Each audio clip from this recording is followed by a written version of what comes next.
Assalamu alaikum, this is Dr. Mona Al-Idrisi, author of the Muslim Narcissist book. In today's podcast, I'll be speaking about the reasons why most narcissists will betray you while married to you. Now, this is a sensitive subject as well, following on from the previous podcast about their strange sexual desires and behaviours.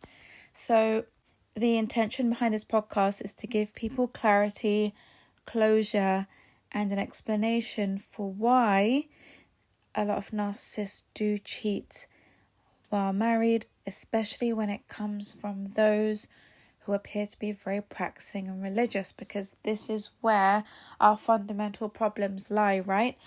They lie in the fact that we kind of believe that if someone appears to be practicing and moral and everything like that, then they're going to be least likely to betray us or cheat on us and do all those horrible things because of the way they present themselves. So when these people are the ones to do all the vile things and act immorally and betray us in marriage, it's just too hard to process, and it can really cause a very deep trauma, and not just a personal trauma but a religious trauma as well, because unfortunately many people who are not educated in Islam properly will link their trauma to their Islamic understanding that they have now obtained from someone's narcissistic behaviour. So if someone narcissistic is justifying their betrayal and their disgusting acts using Islam, then it can cause some people who are not educated enough to associate it with Islamic teachings and resent Islamic teachings. And I'll explain all of that later in the podcast, how that can happen. But it usually does happen amongst people who, like I said, they weren't raised to understand Islam properly, and maybe new Muslims as well. New Muslims who still haven't grasped, enough information about Islam to separate, in order to help them separate narcissistic behaviour in Muslims from the true meaning of Islam. So bear with me, this podcast may trigger you. It might resurface some feelings of, being hurt in the past and being betrayed. However, if you're here to seek closure, I'm going to give it to you. So if you haven't moved on with your life, if you're still depressed and hurting over something that's happened to you before, someone cheating on you, then inshallah today you'll get your healing, you'll get your closure, and you'll be able to move on with your life and just completely process it, like totally process it, and you leave it behind for good. All right. So as always, I'd like to kindly ask you to please like, share and subscribe to this channel for more related content. Please share this with anyone who's going through this right now, or someone who's struggling to move on from a betrayal, and inshallah you'll get the reward for helping that person.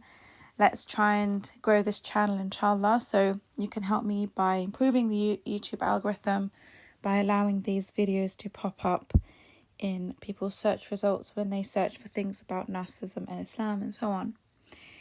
So let's jump into it. So I want to start off this podcast by defining what cheating and betrayal is, okay, in a marriage. Now, even if you're not married yet, you might be engaged, you might be getting to know someone. You can apply what I'm going to say today in this podcast to those relationships as well. But the main focus of the podcast today will be on the marital relationship. So let's talk about different types of cheating. So you've got micro cheating and you've got the major cheating. So the micro cheating would be things like admiring other people from the opposite sex. And that could be something like, you're out with your husband or you're out with your wife and they can't stop looking at other people. They can't stop drooling and gawping at other people. So this is a form of betrayal because, at the end of the day, when we get married, we want that look just for us. We don't want other people to be getting from our partners what's meant to be for us. So when you have someone with you who is so disrespectful and they're staring at other people, they're making comments about other people's beauty, they're telling you how handsome someone is, it's a form of disrespect. And I would say that this is a micro form of cheating. Now, other forms of micro cheating could be also them, being overly friendly with the opposite sex. So, for example, you might be out in a restaurant and your partner is being overly friendly to the attractive waiter, or overly friendly with the woman at the cashier. And it's done in front of you just to tease you and, trying to make you jealous. There are loads of twisted people like that who will be overly friendly with someone, especially if they're attractive, in order to just kind of, make you jealous. Because people who are genuinely overly friendly, they're just like that with everybody, whether those people are attractive or not. But narcissistic people will only give that attention and be overly friendly with those who are particularly attractive. And that's why people find it really upsetting to watch, because there's an element of being threatened here in this kind of scenario where you're watching your wife or your husband be overly friendly with someone who is very, very attractive. So it can cause feelings of insecurity and so on. And you'll also find that another, form of micro cheating is if you were to go to a work event with your husband or wife. So, for example, they've got some Eid party on or something, if they're working in an Islamic organization, and then they introduce you to their colleagues, and then you notice that they're very friendly with the opposite sex whom they work with, that can also be very disrespectful, because again, like I said, someone who's empathic and overly friendly, they're like that with everybody. Children, adults, the elderly, the attractive, the non-attractive, empaths are like that. But if a narcissist is overly friendly, you will notice again that he or she will be overly friendly with those who are attractive in their workplace. And, they may go around introducing you to people, and they almost want you to see that they have options, so that if you ever do mess up with them and you don't comply, look at all of these options I've got at my workplace. You better stay in line. So sometimes the narcissist will go out of their way to make sure that you see all the attractive people in their social circle or in their work environment to keep you in line. Because now you're going to feel paranoid all the time when they're at work. And they love that. So don't think it's by good intention when a narcissist, introduces you to their colleagues, and you notice that a lot of those colleagues are quite attractive or flirtatious. They're doing that on purpose to keep you in line. Look, what they're trying to tell you is, look at my options. If you mess up, these are all my new sources of supply in the future. And anyone who's married to a narcissist will feel insecure.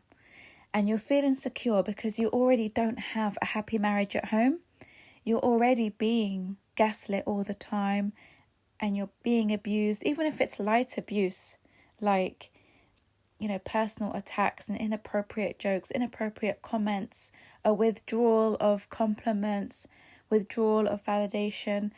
If you're being abused in these subtle ways, it can cause the partner of a narcissist to get overly jealous when the narcissist comes across someone who's attractive or is, communicating with someone attractive. Because if you're married to someone who's an empath and that person has boundaries and self-respect, you're not going to feel insecure when your husband or your wife communicates with other people who are attractive, because you trust that person. That person already treats you like a queen or a king at home.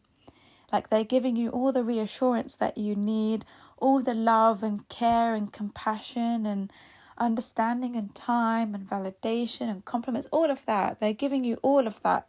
Everything you need from a marriage, from a partner, they're giving it to you. So when you go out with someone empathic and someone comes across as being flirtatious or they're very attractive, it's not going to be that much of a big deal, because you know that your empathic partner is going to deal with that very well. They're going to shut that down. There is no insecurity and paranoia here. But there is with the narcissist, because you're not getting what you need from them from the marriage. So it's almost like you're competing for their attention, competing for their admiration with other people who are attractive. And what's going to happen with the narcissist is they will deliberately compliment those who have traits that you don't have.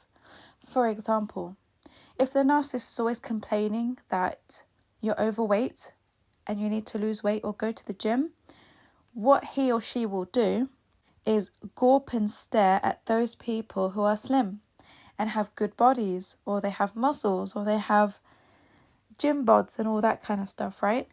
And they will do it so that you notice, so that either it motivates you to lose the weight, or it just makes you feel even more insecure, because a narcissist, at the end of the day, they want to completely destroy your self-esteem.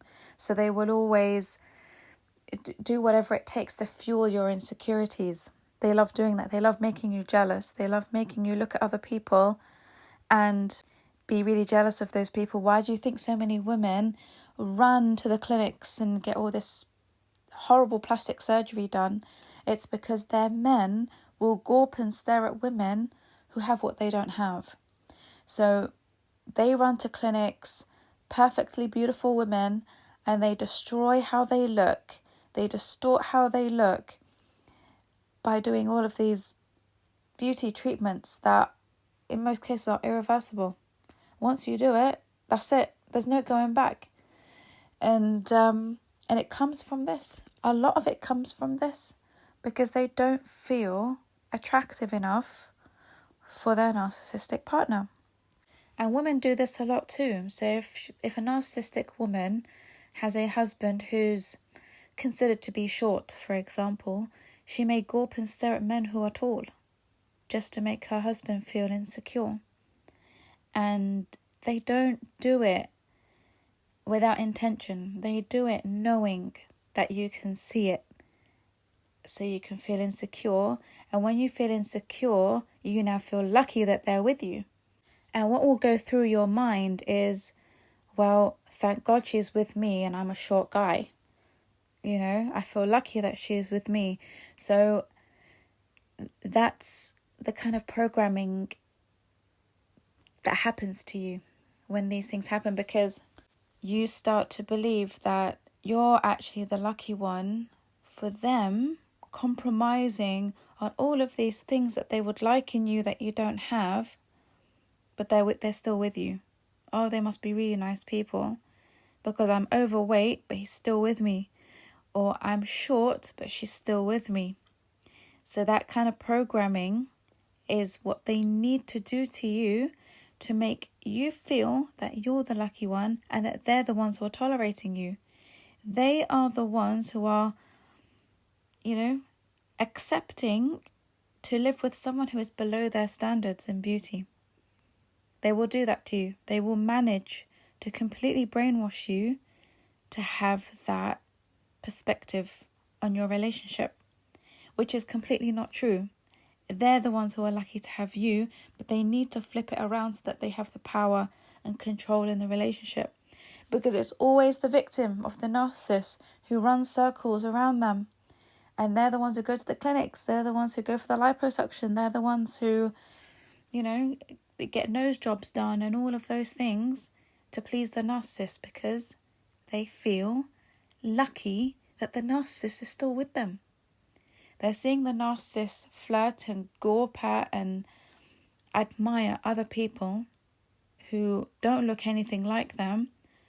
So what you will process in your mind is, well, I'm damn lucky that this person's with me, because he or she could have any of these people, but they're still with me. That's what they do to your self-esteem. So all of this, I would categorize it as being micro-cheating. It's still terrible. I'm not downplaying it at all, but I'm putting it in the category of it being micro-cheating. Now, if you are to complain about the micro-cheating, boy, are you going to get gaslit. So if you express any jealousy in your partner looking at someone else or gawping at someone else, or them being flirtatious or being overly friendly to someone, then what you're going to get is, oh, you're so insecure. Why don't you just relax? Why don't you just chill out? Why does everything have to be about you? Why can't you just trust me? You never trust me. Why do you have to be so jealous all of the time? Why can't you just be confident for a change? Why can't you just have a bit of self-esteem for a change? I'm sick of having to deal with your insecurities all the time. Maybe if you were more confident, I wouldn't be staring at all these people. I wouldn't be gawping at these women. Your lack of confidence makes me like this. Had you lost a bit of weight, like I told you to, I wouldn't be staring at all of these women. Had you gone to the gym, I wouldn't be staring at all these men with good bodies. You can't blame me. And then maybe you might call your husband out on flirting too much with women at work. And then he'll just tell you, oh, you're seeing things. It's all in your head. What are you talking about? You're just seeing things. You just want problems. You just want to cause problems. Are you on your period or something? Because every time you're on your period, you get a bit hormonal and you start seeing things. Or maybe the jinn inside you is playing up. I think we need to make another appointment with that ruqya practitioner for you. Because it just seems as though, it's that time again when you start to go a little bit loopy. Oh, people hear this all the time. People hear this all the time. So they know exactly what they're doing to you, but when you call them out on it, they gaslight you. That's the response to you calling them out on the micro-cheating. Okay? So another thing you might notice as well in the micro-cheating is that they really enjoy attention from the same sex. So for example, if you have a particularly handsome husband and he gets hit on by other men or stared at by other men who, happen to be gay or happen to be, very handsome, he'll actually like it. You'll notice that he'll actually like it. And he'll get a bit smug about it. And he's trying to hide his pleasure in having that attention, and he can't. I'm telling you, a closet gay narcissist cannot hide it. Cannot hide it. You will notice immediately in the moment that if someone is a closet gay, they can't help in the moment but actually feel a bit of joy when another man who happens to be very handsome is checking them out or approaching them or hitting on them. They kind of get all shy and get a bit weird. Pick up on that. And it's the same with women as well. There are lots of women. It's not just closet gays, by the way. It's bisexuals as well. Like I said in my previous podcast, there are lots and lots of narcissists who are closet gays and closet bisexuals. So if a woman is closet lesbian or closet bisexual, she will also feel that massive ego boost when other beautiful women check her out who happen to be lesbian. She will feel that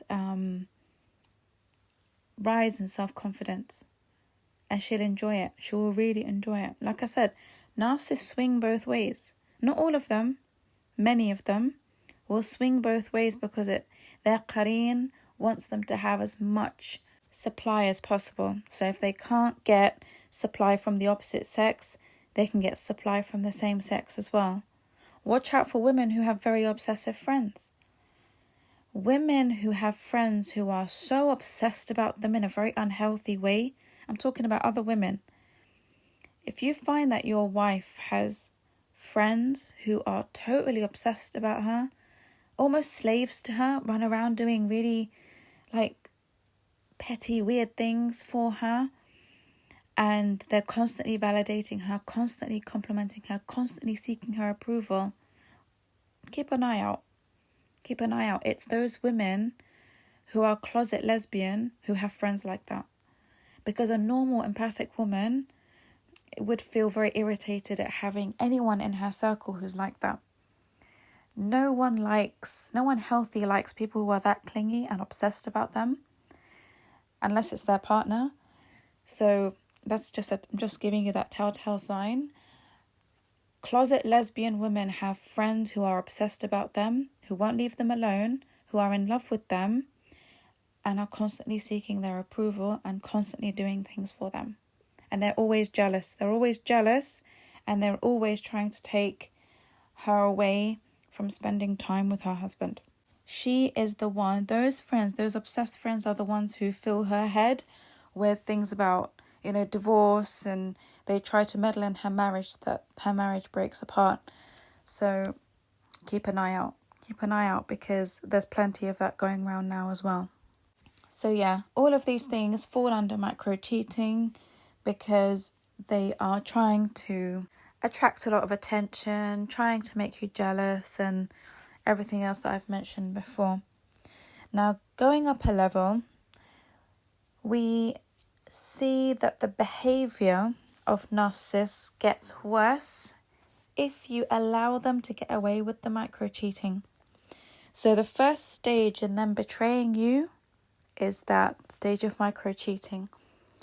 If you brush everything under the carpet and they somehow get away with it because you're just feeling so crippled in your self-esteem, you feel helpless, you feel hopeless, worthless, then a narcissist will just take that as a cue to keep going.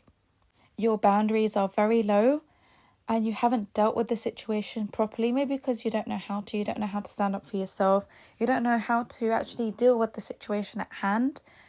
You just stay silent and you just maybe tell yourself to stay patient, or other people advise you to be patient. And so it just gets worse, okay? In Islam, no one is to tolerate any kind of abuse. Nobody at all. Allah subhanahu wa ta'ala did not create us to tolerate abuse. Allah subhanahu wa ta'ala created us to be strong believers who stand up against abuse and oppression, and to remove ourselves from environments in which we're not respected. Okay, so all of this, advice from sheikhs and women and God knows who tell you to stay patient in your marriage when you're clearly being abused, you're clearly not having any of your needs met, are just chatting a load of rubbish, because this is not Islamic advice, this is cultural advice. Because the society is holding you to a cultural standard that they have created in order for you to be approved as a member in that society if you do X, Y, Z. So we don't have divorced women in our society, for example, so you must tolerate all the abuse that you're getting from your husband. What? That's not Islam, that's not the deen. I'm going to do another podcast about this, inshallah, because it's another subject. But it does just really annoy me when people are going through the stages of micro-cheating with someone and they're being told that, oh, all men are like this. Have sabr, sister. You can't just break your marriage over something like this. Be patient. Allah likes the patient. Allah hates divorce. What a load of rubbish, honestly. Because this is the start. This is where it starts. People who give you this advice do not understand narcissistic personality disorder. They don't understand what it truly means to live with someone who has this disorder. The more you're patient, the worse it gets. Period. That's exactly what happens. Because if you allow a narcissist to get away with the micro-cheating by you staying in that relationship, oh, trust me, you're going to ascend to stage 2, level 2. It gets harder. What is level 2? Level 2 involves texting other men and women behind your back. And these could be people from work. Okay? So now it's not just being friendly, and it's not just being flirting with the opposite sex, or the same sex even. They're now in communication with these people. Okay? There are now flirtatious messages being exchanged between the two. Inappropriate messages between colleagues. Inappropriate messages between someone and their clients. For example, if your partner's a lawyer, he might have clients and he might be texting them in an inappropriate way. Or they might be family friends from the opposite sex, again, texting them in an inappropriate way because there's a lot of flirting going on. So the time that your husband or wife could be spending with you, they prefer to be on their phones and, texting texting other people. There's nothing major going on at this stage. It's just banter, and it's flirting and maybe sending some pictures and things like that, okay? Or another form of cheating in this stage would be hanging out with male friends or female friends behind your back. So you're married and they're telling you, I don't have any male friends, I don't have any female friends, or, oh, he's just like my brother, or she's just like my sister. Don't worry about her, don't worry about him. I'm telling you, I swear to you, those people, your partners tell you, she's just like my sister, or he's just like my brother, that's the backup source of supply. I promise you. Especially if those people, if those friends are attractive. If your narcissistic husband has female friends and they're attractive, 99.9% of the time, he's saving her as the new source of supply if things don't work out with you, so he's got to keep her in his life. And the same with women. There is no he's like my brother in Islam. If a woman has a male friend, now the male friend here doesn't have to be attractive. He just has to be there for her all the time. If he's there for her all the time, while she's married, and she's telling you, I've known him since I was a kid. Don't worry about him. He's just like my brother. All's good, all's good. Trust me, he's the backup source of supply. She needs to keep him there. She needs to keep him sweet. So she sells you the story, he's just like my brother. I'm talking about narcissistic women here. Because again, empathic women, they won't have male friends while married, and empathic men will not have female friends while married. They have that self-respect, and they have that respect for their partners as well. And even if they did have male and female friends before being married, because they associate with good people, those people will understand if they can no longer be in communication when they're married. It's just a standard. But narcissists who have narcissistic friends from the opposite sex, or even the same sex, they will not let them go. And even those friends will not let your husband or wife go. They will insist, oh, why is your wife so jealous? Why is your husband so jealous? Why are they so insecure? They must be so jealous of me, and all that rubbish. But the truth is, lots of these male and female friends are narcissists, or they're heavy codependents, used again as a backup source of supply for later. And again, keep a close eye on the close friends that they keep while married, because sometimes the closet gays will keep a specific type of man in his life in order to have him as the backup source of supply if he's gay, and the same with women too. So maybe if your husband has friends who are gay or has friends who are very good looking, just be careful. Be careful when you know that your husband is narcissistic or when your wife is narcissistic. So that's one thing, right? That they start spending time with these people behind your back. They say that they're going somewhere, but you catch them hanging out with their male or female friends, or they're going to events with their male or female friends and they're not telling you, or they're hanging out in groups without bringing you with them, but they're hanging out with men and women together. So this is all in stage 2.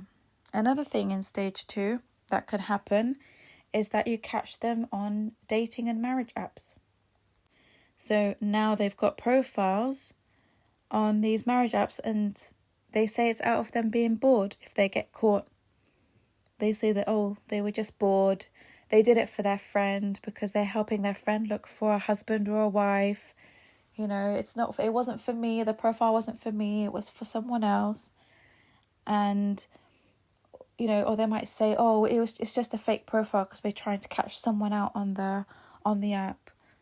And this is another reason why I tell people, do not use these stupid apps to find someone, because people use them for so many different reasons. Some people really do create fake accounts just to catch someone out and then you match with that person.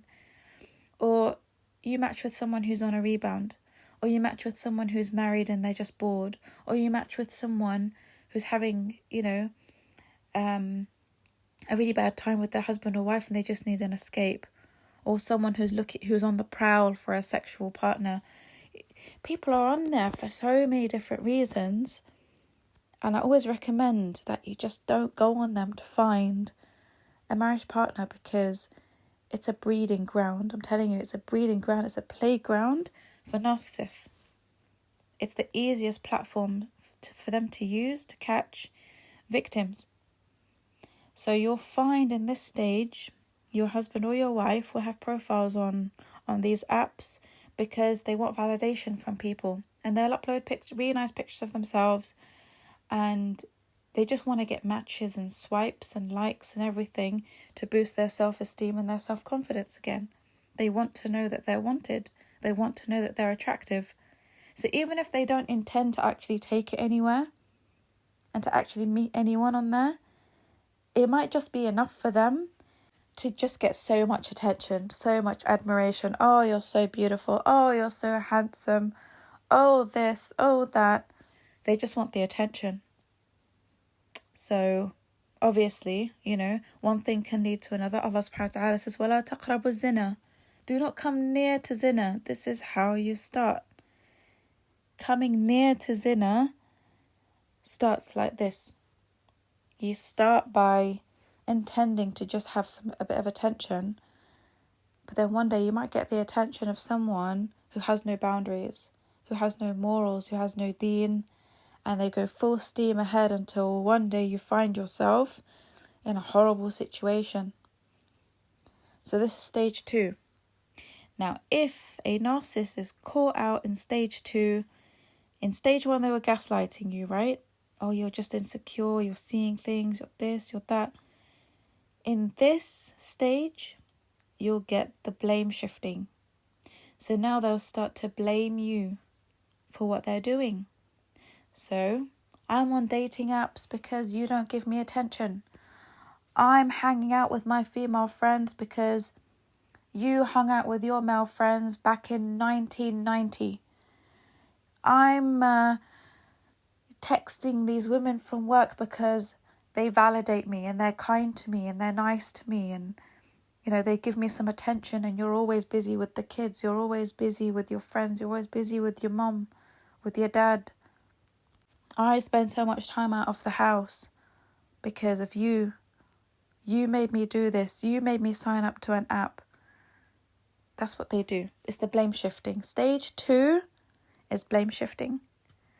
So they feel ashamed because they know what they've done is wrong. But here, they need to blame it on you so that they don't feel like the rubbish they are. Okay? And unfortunately, again, they take it to stage 2. They manipulate you with the blame shifting. And unfortunately, so many people still fall for it.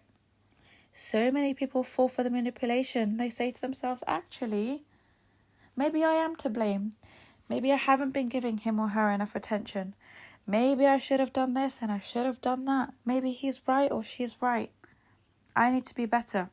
I need to up my game. I need to change. And so the narcissist is like, oh, phew, I got away with that.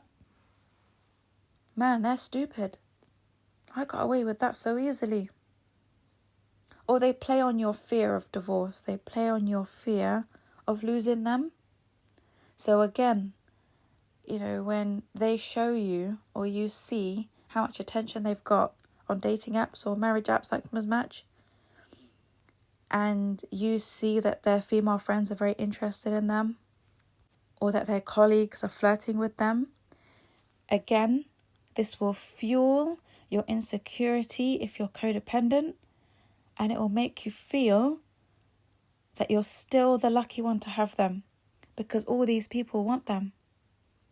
Their female friends are complimenting them. Their female colleagues are flirting with them. People are swiping right on them on Match. People are liking their pictures. Now you feel even more insecure. Now you feel even luckier to have the narcissist. So they don't actually care if you find out about stage 2, because it's actually in their favour for you to find out. Because it makes you work harder for their attention. And when you work harder for their attention, they're lapping up all that cream. Because now you're doing what you can to please them.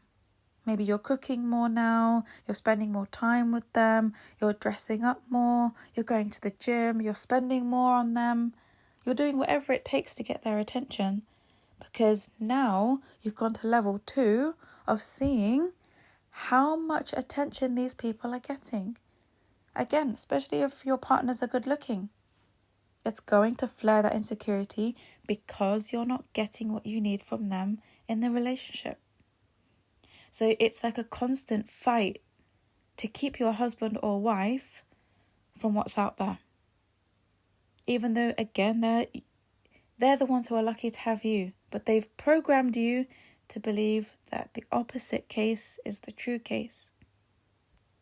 So many people in this stage will tolerate and forgive and move on from this type of cheating, stage 2 cheating in a marriage, because they have been deluded and deceived into believing that the narcissist is the prize because of all the attention that they're getting. Okay? That's stage 2. Now, stage 3. Now, I did forget to mention that I do have 4 stages here. So I'll get onto the 4th stage in a moment. But stage 3 is when they take it up a notch and they actually start dating people. Okay, so maybe I'm just going to give you the scenario of someone being on Match behind your back, and they were just on it to get some attention. Just a quick fix, ego boost, some validation, compliments, all that kind of stuff, because they were bored. Instead of them actually making the effort to work on the marriage and fix what's wrong with it, they prefer to just hop onto a marriage app and explore what's out there, because they don't have the emotional intelligence or the capacity or the maturity to actually work on the problems in their marriage. They don't have that. Narcissistic personality disorder doesn't allow someone to have that maturity and that communication level of being able to solve their own marriage problems. So like a child, they will just go and run to the next best thing as a distraction from everything that's going on, and they will just look for attention elsewhere. So if their husband or their wife is upset with them at home, they don't want to be dealing with that. They can't be bothered to deal with that. They can't be bothered to deal with your depression and you being upset and your complaints. They will run away, jump on an app, and just start talking to other people to make themselves feel better. So they'll be talking to, different people, and then one day someone will come up, a man or a woman, and start flirting with them, and that person will be narcissistic. And if they're not narcissistic, they'll be highly codependent, okay?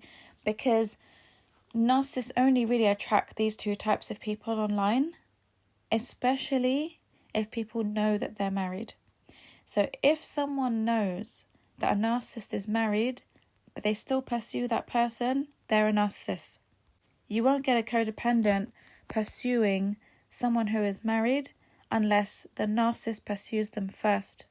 So just to give you a quick scenario, you have a narcissistic man, and even if he's not narcissistic, it could be any man who just says, I'm married. If a woman pursues that man, even though he's married, and even though he said that he's married, know that woman is a narcissist. Okay? She is a narcissist, because you have to be someone with such little empathy to care about any consequences that could come out of pursuing a man who's already married, especially if he's got children. Now, a codependent woman, when she finds out that a man is married, she'll be like, okay, forget it. Because the only way a codependent woman gets hooked in with a married man is if he pursues her. So he has to love bomb her in order for her to become attached to him as a married man. Codependents are not the ones to run after married men unless they get a signal that it's okay from that man. Now, an empathic woman won't go near a married man at all. She just won't even go there. So whether he pursues her or she's interested in him, as soon as she finds out he's married, she's not interested. So more often than not, narcissists will not say that they're married on these dating apps. So they will attract all sorts of people. They'll attract empaths and codependents and narcissists. However, once someone realizes that the narcissist is married, then the narcissistic woman, again, the mission of her qareen will be to ruin someone's marriage, even if that person is another narcissist. So she will jump on that wagon. She will jump on that wagon with him. And she'll start talking and flirting with him. And she'll start sending pictures of herself. If she's a hijabi, she'll send loads and loads without hijab. Very inappropriate pictures until she gets that man hooked. Until she gets him completely hooked. And now she starts to date him behind your back. This happens with women too. So whatever I say, apply it to men too. And that's how in stage 3 it gets worse. Because you've brushed stage 2 under the carpet.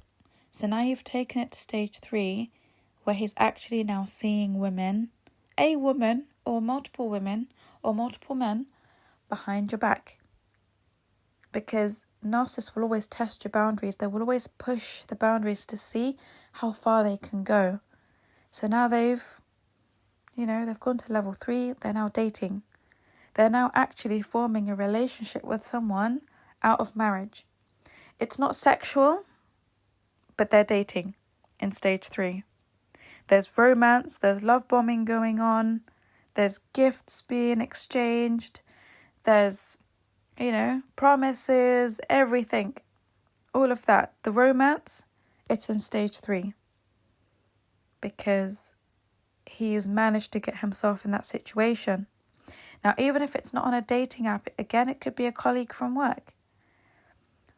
If you put yourself in a situation or an environment where this could lead to you dating someone, it comes down to you being a problem. You're the problem. Why are you in that environment in the first place? Why are you mixing with other men or women at work like that? It's like when you see these scandals with imams and scholars when they've been caught in unlawful relationships with women they shouldn't be with. And then they say, oh, I was set up, or, this happened by accident. How did it happen by accident if you were not alone with a woman in the first place? These things don't happen by accident. You put yourself in that situation for this to happen. And sometimes Allah subhanahu wa ta'ala will publicly humiliate somebody. I'm telling you, because I've seen a lot of this now lately. Will publicly humiliate someone who has gotten away with it a few times. So Allah will give people a few chances to repent and learn. But those people get so arrogant. And they're like, wow, I can get away with it. Wow, women are silent. Wow, men are silent. No one sees what I'm doing. I'm getting away with it. People are too scared to talk because I'm someone with authority. I'm an imam, I'm a scholar. No one's going to say anything. Women would never expose me because they've got their own reputation to think about as well. So these people in authority keep going with different women until one day, bang, they get caught. And a massive scandal happens in public. And it's embarrassing and it's humiliating. And then they say, oh, I was set up, or I was this, I was that. How were you set up? How were you set up? And how did it end in zina if you were set up? You must have been alone with that person in the beginning. As a married man, as a married woman, what were you doing alone with someone else of the opposite sex? Or from the same sex if it was something gay or lesbian? What were you doing in that situation with that person? You put yourself in that situation. And public humiliation comes as a result of you believing that you can get away with it. Now, this isn't always the case. Some people really are set up. Yusuf alayhi salam was set up by Zulaykha. Okay? Like, it happens to good people. But in the case of Yusuf alayhi salam, people knew he was innocent. People already knew he was innocent because he never put himself in a situation in which people would suspect. Because even when, the Al-Aziz, he brought someone to mediate in the situation to find out if Yusuf alayhi salam was in the wrong or not, the man said to him, check his shirt. Has it been torn from the back or the front? Because if it's torn from the back, it means that she's the one in the wrong. And if it's torn from the front, then it means that he was trying to attack her or molest her or try to rape her. And it was torn from the back. So, innocent people will quickly have their name cleared when it comes to being set up. However, when it comes to those who are not innocent, they will be shamed for the act of zina or the act of rape. Allah subhanahu wa ta'ala will always expose those people. So I just wanted to make that note because I'm seeing a lot of this go around now with people in authority. There will come a time and a day when Allah subhanahu wa ta'ala will allow that public humiliation to happen. He will allow it, and that person will be forced to admit the crime of rape or the crime of zina, and it's so embarrassing, it's so humiliating. Allah will always expose the narcissist. I'm going to do another podcast about this, about how Allah exposes them, because they always believe that they can get away with whatever it is that they do. So many people say, oh, how is it the narcissist always gets away with things? No, they don't. Who said that? No, they don't. They will always be shamed and humiliated in one way or another eventually. Eventually, it always catches up with them.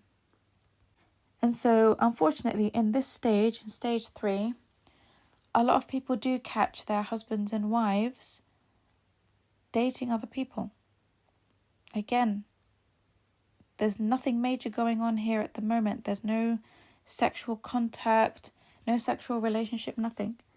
It's just the husband or wife having a romantic relationship with someone else. So you will see your husband or wife love bombing someone else. They're victimizing someone else. And it's hurtful. It's really hurtful, especially when you don't know that the person you're with is a narcissist. So sometimes you'll catch them out, sometimes you won't. Sometimes you will catch your husband talking and flirting with other women and telling another woman that he loves her, that she's beautiful, that he wants to marry her, that he's going to take her as a second wife, this and that. And you might catch your wife, talking to another man. Oh, I want to leave my marriage. I don't love him. I want to be with you. Oh, all that rubbish. People catch their husbands and wives out in this stage, and sometimes they still don't learn, and they allow their husbands and wives to continue manipulating them and justifying their reasons for doing it. So let's say, for example, you catch your husband having a relationship with someone else. Now, if he's a narcissist, it's not going to be an emotional affair. Narcissists don't have emotional affairs. They're only capable at faking it. So if you think that your husband has fallen in love with another woman and he's giving her everything that he never gave you, all that love and sweet talk and affection, if you think all of that's real, think again. He's just love bombing her. It's a manipulation tactic. Narcissists know how to love bomb really well. That's what makes it so difficult to not fall in love with them from the beginning, because they're masters at love bombing. They're masters at charm and sweet talk and being funny and charismatic and fun and mirroring you as well. A narcissist will mirror you to the T. He will copy your entire personality and mirror it back to you. So let's say, for example, he's not someone who prays. He's not someone who likes sports. He's not someone who likes movies. For example, like romantic movies. He will study you so well in the beginning. He will notice that you pray 5 times a day, that you like romantic movies, that you like to play tennis, and you like animals. Guess what you're going to see in the love bombing stage? You reflected back at you. He's going to show you he prays 5 times a day, that he loves animals, that he loves to play tennis and sports, and that he loves doing all of those things that you already do. And so everyone believes that when they meet a narcissist, they've met their soulmate. Because the narcissist is so good at doing this. And you fall for it. A lot of people fall for it. And you think, good God, I never thought in a million years I would ever meet someone who is exactly right for me, who is perfect for me like this.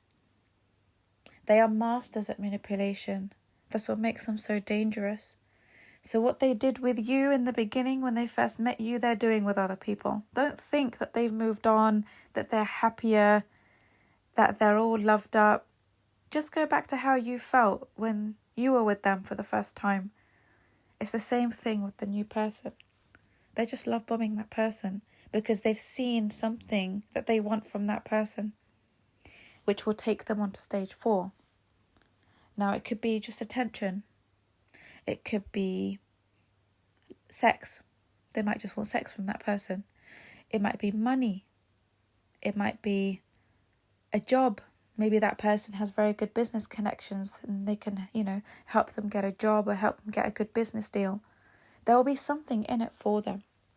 They're not going to waste their time on supply who's not got anything to give them. It's always transactional with narcissists. So, for example, if you're with a woman and she loves luxury, she loves money, and she's in a relationship behind your back with a man who has a lot of money, she knows that she can get something out of that. And it's the same thing with a man. If you've caught your husband talking to a woman who's very, very attractive, very sexy, and you're already having intimacy problems with him for different reasons, okay? Then know that guy has got his eye on something. There's a benefit in there for him. He's just not reached level 4 yet. Stage 4, he's not there yet. Stage 3 is still the love bombing stage. So a lot of people are caught out in the love bombing stage, the grooming stage, before they reach level 4, which is the stage of zina. I'll come on to that in a sec. So if you've caught your husband or wife in stage 3, know that what's after that is worse. So what happens when you catch them out in level 3? It's blaming and gaslighting at the same time. So the first level is gaslighting. The second level is blame shifting. And in stage 3, it's gaslighting and blame shifting together. So here, what they're going to say is the gaslighting will be, you're so insecure, you don't understand what I've been going through all of this time, you don't give me love, you don't give me attention. If you understood what I was going through, you would know why I need to seek love elsewhere. You don't give me love. He'll blame it on you and he'll gaslight you into believing you're the one in the wrong. He'll blame you for everything, or she'll blame you for everything. You never give me money. This man gives me money. You never give me time. This woman gives me time. Like I said, they're not at a sexual relationship yet. It's just love bombing going on here. This man gives me really nice gifts. You never buy me anything. You always buy me cheap stuff. He buys me Gucci and Prada, and they now justify why they do what they do. So gaslighting plus blame shifting equals justifying what they're doing. Now, there's no Islamic justification here. Not yet. It's just justifying why they did what they did in accordance to your behaviour, because you are no good, because you haven't given them this and you haven't given them that, when actually it's the opposite.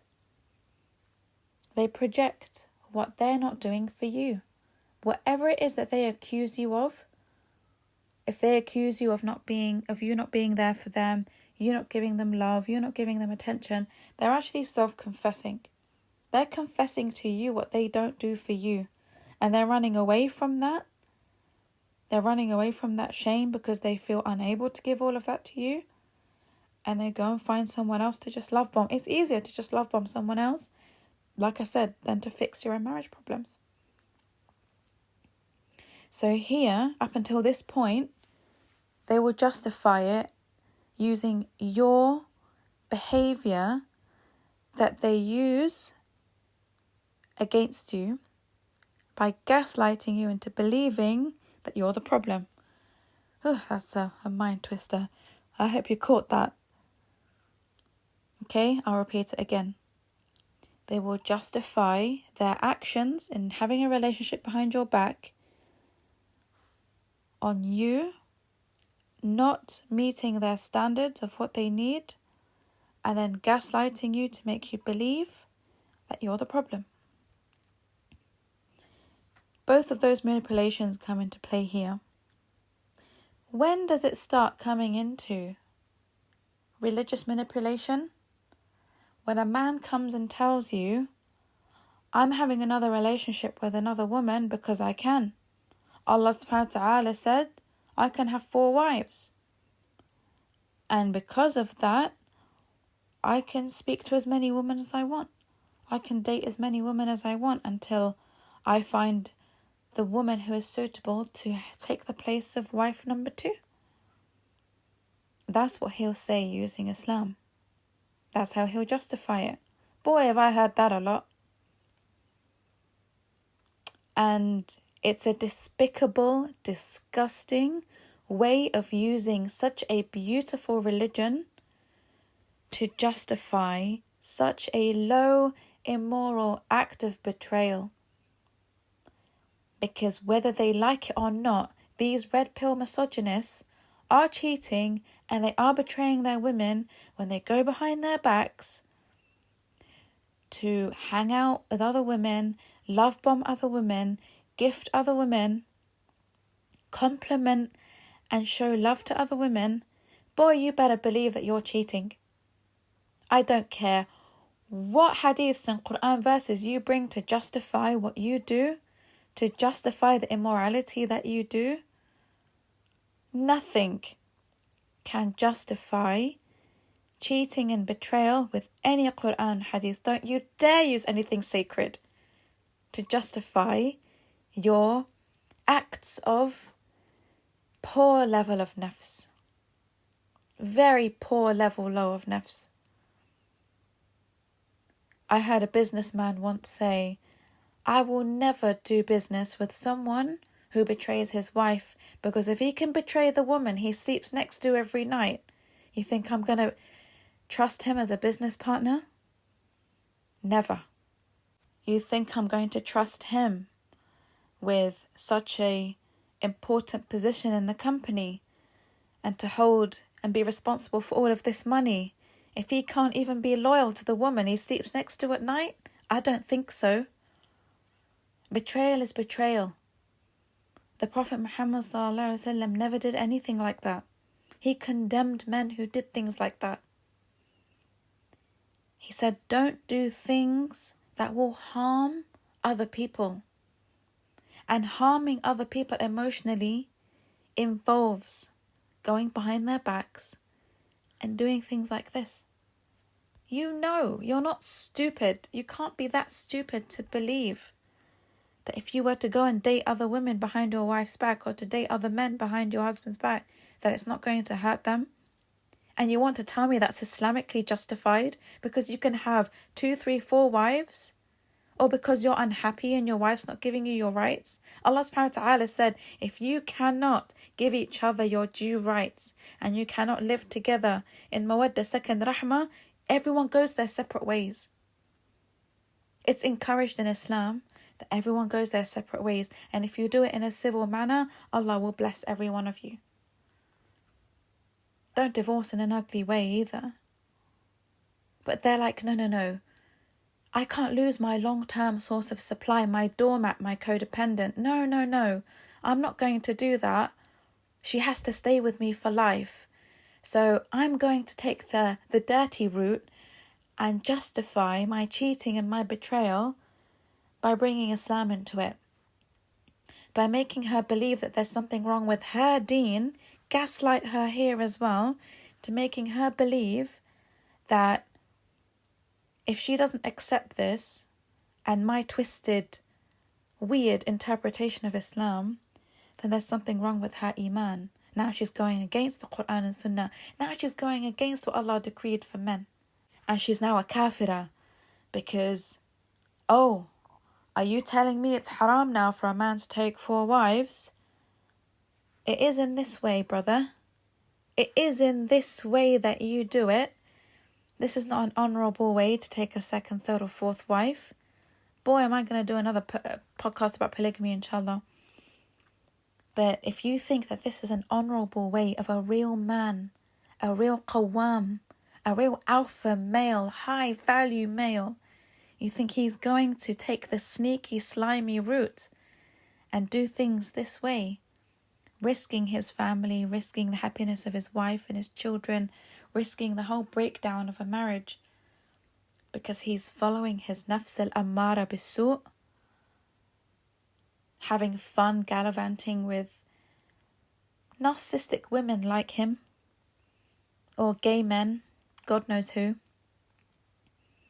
and you want to come and justify that as being Islamic behaviour, as being justified Islamic behaviour, and you have no shame in saying that? No shame whatsoever. There is no difference between you and a non-believer who does the same to his wife. What's the difference between both of you? There's no difference. You've still reduced yourselves to a very low level of nafs by having to go through a backstreet route like this. I always hear Muslim men on YouTube saying that if a man dates other women without telling his wife, it's not considered to be haram because he's entitled to have more than one wife. But they fail to educate themselves on the more important things in life, like how do I actually fix my marriage with my wife? How do I actually, solve my issues rather than jump onto the next source of supply because I'm so immature.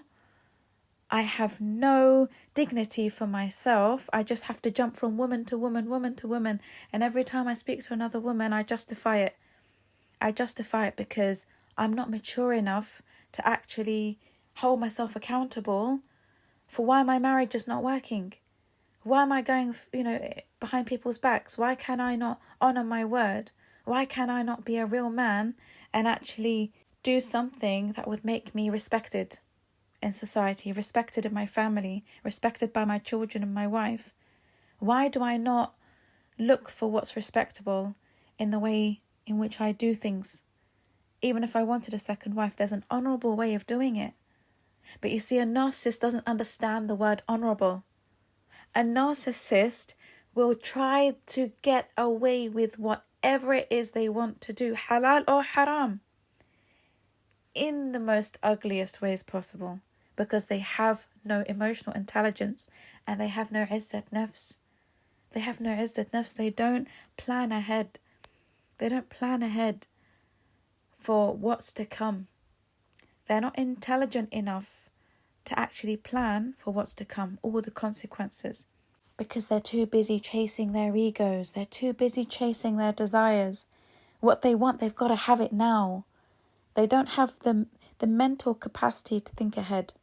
Allah subhanahu wa ta'ala tells us in Surah Al-Furqan, Ayah 43, أَرَأَيْتَ مَنِ اتَّخَذَ إِلَهَهُ هَوَاهُ أَفَأَنْتَ تَكُونُ عَلَيْهِ وَكِيلًا. Allah subhanahu wa ta'ala says to the Prophet Muhammad sallallahu alaihi wasallam, have you seen, O Prophet, the one who has taken their own desires as their God? Will you then be a protector over them? Like, there are some people who they justify the deen in order to chase their desires, when their desires are actually what they worship. And narcissists always worship their desires because their desires are egoistic. So whatever makes them feel good, whatever makes their ego feel good, that's what they'll chase. And Allah subhanahu wa ta'ala is referring to the narcissist in this ayah. Because you cannot protect anyone who has no long-term vision. When you chase your desires and you do not think of the consequences ahead, you are someone who worships your desires blindly because you do not have the emotional or mental capacity in order to think ahead, and you don't have the intelligence either. There is no intelligence here. You're like a child in a candy shop. You want that sweet and that lollipop and that ice cream and that chocolate. You want it all and you want it now. You're not thinking about how sick it's going to make you when you eat everything. You're not going to think about tooth decay. You're not going to think about sugar crash. You're not going to think about anything. What you want, you've got to have it now. And that's what narcissists are like with sources of supply. It's their disorder. Their disorder makes them like this. I'm telling you, everyone who is obsessed, every man who is obsessed about having 4 wives, he's got a disorder. He is that kid in the candy shop. Because I'm telling you, wallah, if men really knew what it took for them to be a qawwam in 4 different households, wallahi, they wouldn't do it.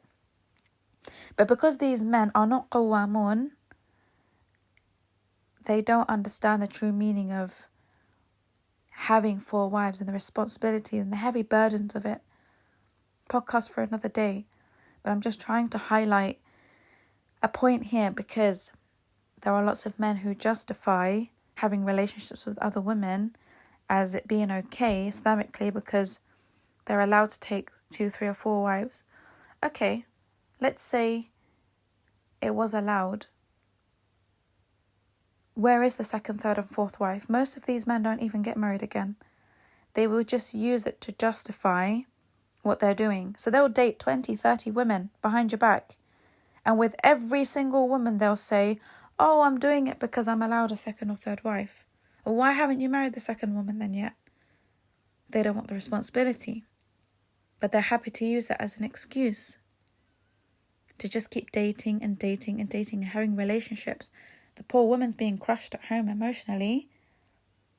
She doesn't know where to go. She doesn't know what to do. She's terrified of divorce. She's terrified of breaking her home.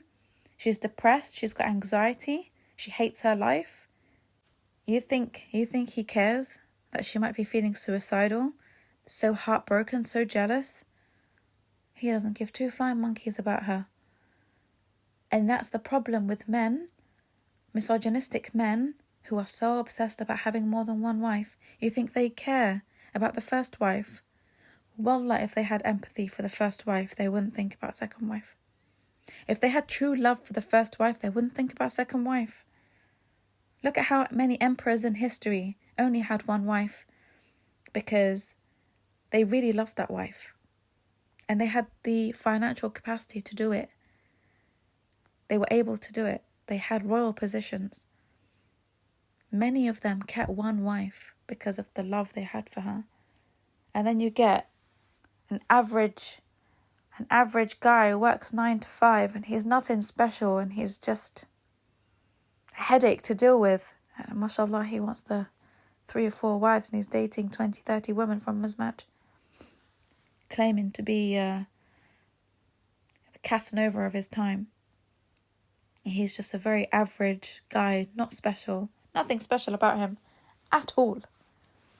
Wanting 4 wives when emperors and royals didn't do it. It makes me laugh, honestly. It really does. All in the name of Islam. How dare you? How dare you bring Islam into this?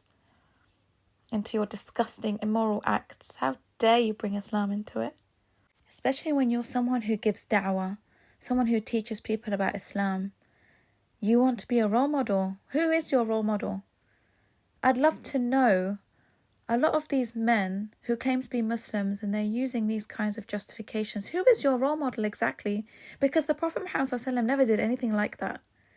So if he's not your role model in Islam, as a dawah preacher, as a Quran teacher, as an imam, whoever it is you are, who is your role model?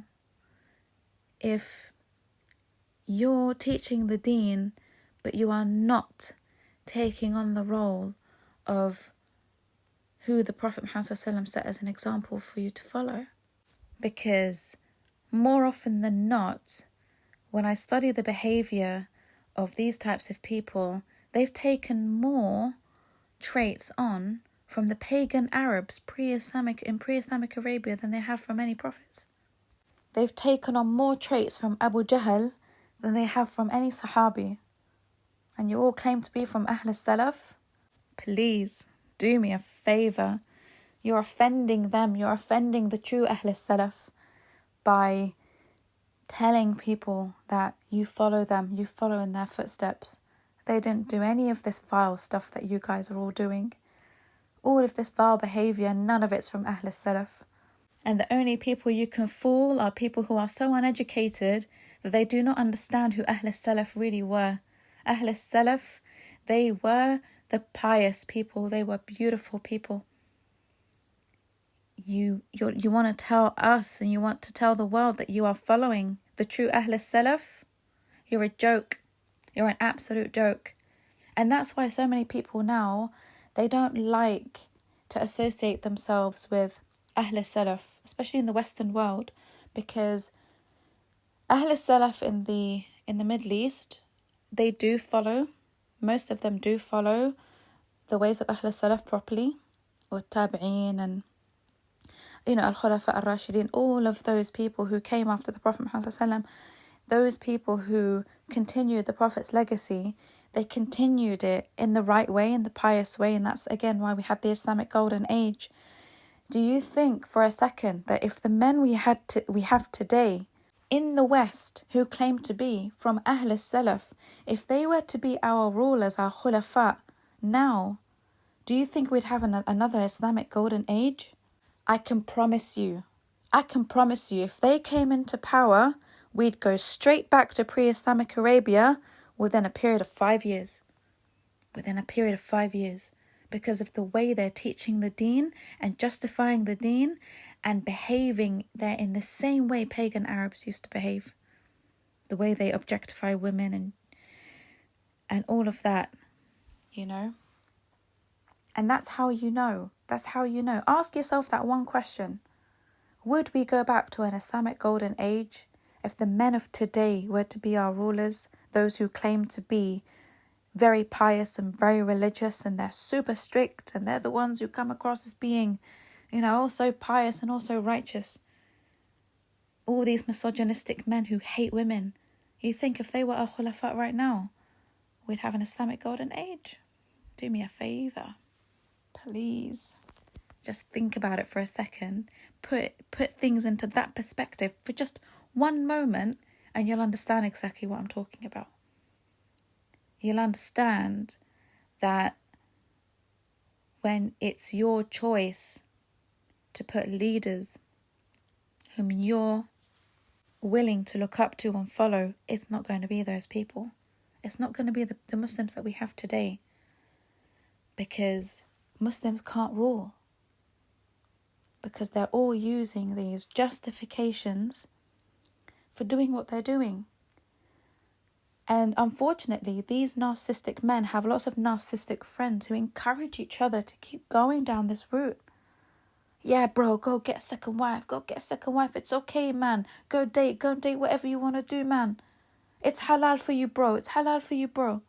They encourage each other to do this. And then we have societies of men. I wouldn't even call them men. I'm sorry to even call them men, who encourage each other in this vile behaviour. Wallahi, that's why the ummah is completely crippled. Our ummah has fallen so bad because men cannot protect their families. Men are chasing their desires. أَرَأَيْتَ مَنِ اتَّخَذَ إِلَهَهُ هَوَاهُ. We are living in a world of men and women, not excluding women from this, but I'm talking about men in particular because they are the ones who use this hadith and use these excuses that enable them to get away with whatever it is that they want to do. It goes against Islam. And the main evidence of it going against Islam is the state of the Ummah right now. If they were following Islam properly, we'd have a strong Ummah right now. We'd have a strong Ummah because the Ummah is on the backs of our men. The Ummah is carried on the backs of our men. And if the men can't keep their families together, we have no Ummah. The Prophet Muhammad ﷺ said that the Ummah will crumble when the families crumble. And the families will crumble when people do not choose the right people to marry. It all starts there. It starts there. So, if the majority of Muslim men are those who justify these acts as being Islamic, I'm talking about the practicing ones, then tell me, why is our Ummah in such a bad state? Why do we have a 75% divorce rate in the Muslim world? Why are our Sharia courts brimming with abuse cases and domestic violence and cheating and betrayal and zina? Why? If they are truly following the true understanding of Islam. It's a load of rubbish. I'm telling you, it's a load of rubbish. It really, truly is. It's a disgrace. And I just wanted to mention that because I just hear it way too much, these people justifying their betrayal and their cheating and them breaking the hearts of their wives over affairs, emotional. Again, like I said, narcissists don't have emotional affairs. They have the emotional intelligence of a potato, but, they will love bomb. They will love bomb like crazy because it's an art for them. It's the best manipulation weapon they have, and they must perfect it. They must perfect it for their, for their survival. So they're the best at love bombing, and that's why a lot of empaths get dismissed as marriage partners because they don't love bomb. So if you've been with a narcissist before and then you meet an empath, the empath will come across as being so incredibly boring because they don't love bomb. They're just a normal, healthy person who's just getting to know you properly as people should. But after you've been with a narcissist, the empath would always be incredibly boring, incredibly tiring to be with because they don't come across as being fun or interesting or charming. They don't impress you in that way. They impress you with them being a gentleman or them being decent or them being considerate, So, unfortunately, that's what happens to a lot of people who meet a narcissist or marry a narcissist before they marry an empath or meet an empath.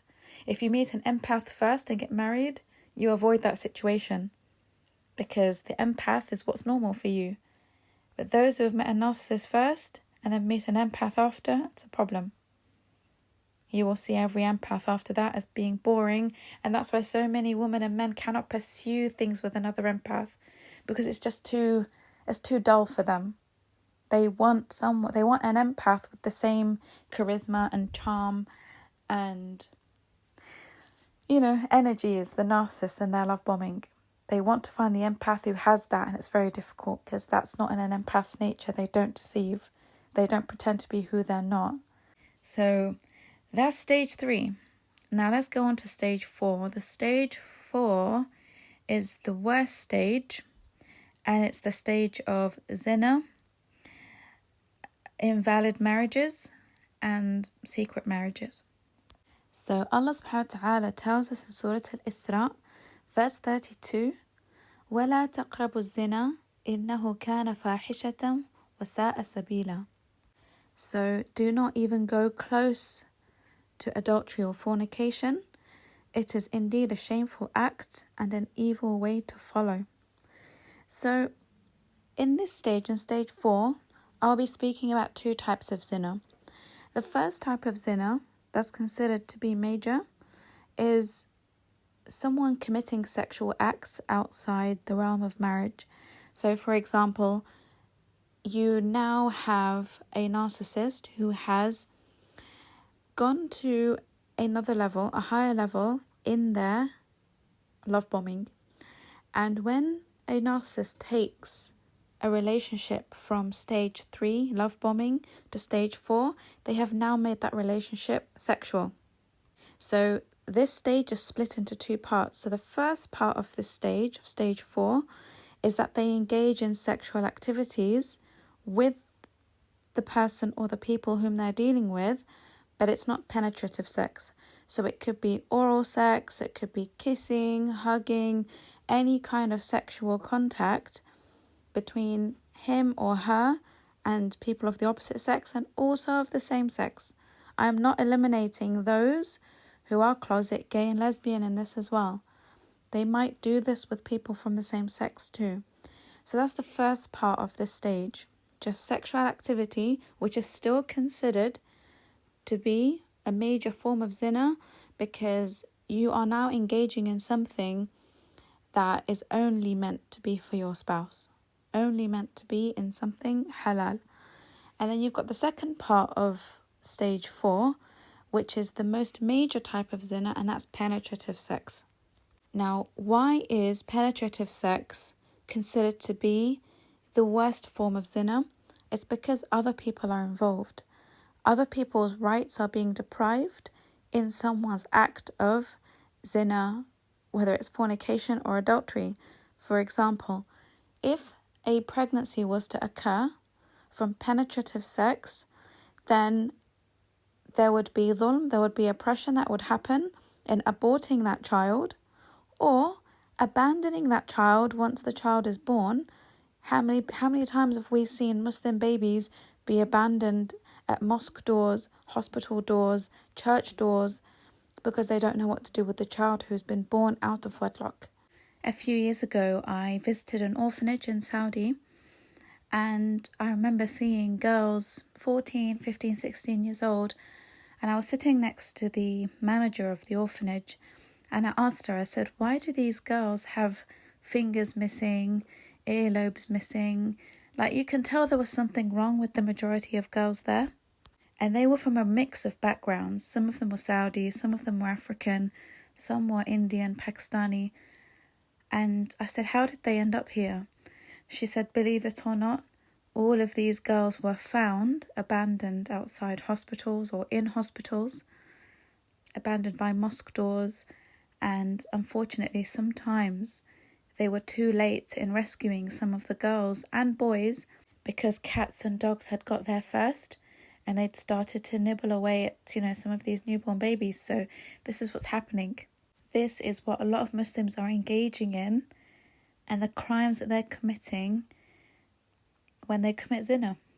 This is one of the major consequences. This is why zina is a major sin, because if you allow it to reach this stage, when Allah says, وَلَا تَقْرَبُوا الزِّنَا, do not come near to zina, it's stay away from people who love bomb, people who charm you, people who invite you to places where you're alone with them.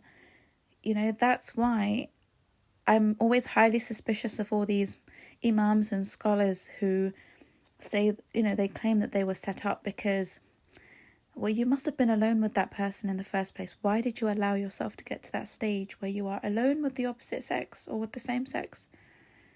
There are steps. The shaitan does not make you go from 0 to 100. He takes you through steps. There are stages to zina. And this is one of the major consequences of engaging in zina, which is why it's been prescribed such a harsh punishment, because now you're dragging other people's rights into it. You're dragging other people's dignity and you're violating their rights. You're taking them away and violating them. These children have a right upon you to be born within, the sacred union of marriage. These children on the Day of Judgment will question every single person who had them out of wedlock, because you've taken their fundamental right away from them. which is to have that safety and security. So, another major consequence of penetrative sex is that these children grow up in foster care homes as well, and they're raised by non-Muslim families. That's on you. When Muslim children are raised by non-Muslim families who are anti-Islam, who are atheist, who raise those children to be anti-Islam and to completely deviate from their fitrah, you're going to be accountable for that, because you engaged in that major sin without caring about the consequence. You have sex with someone, whether you're a man or a woman, you cannot prevent any pregnancy if Allah subhanahu wa ta'ala has willed it to happen.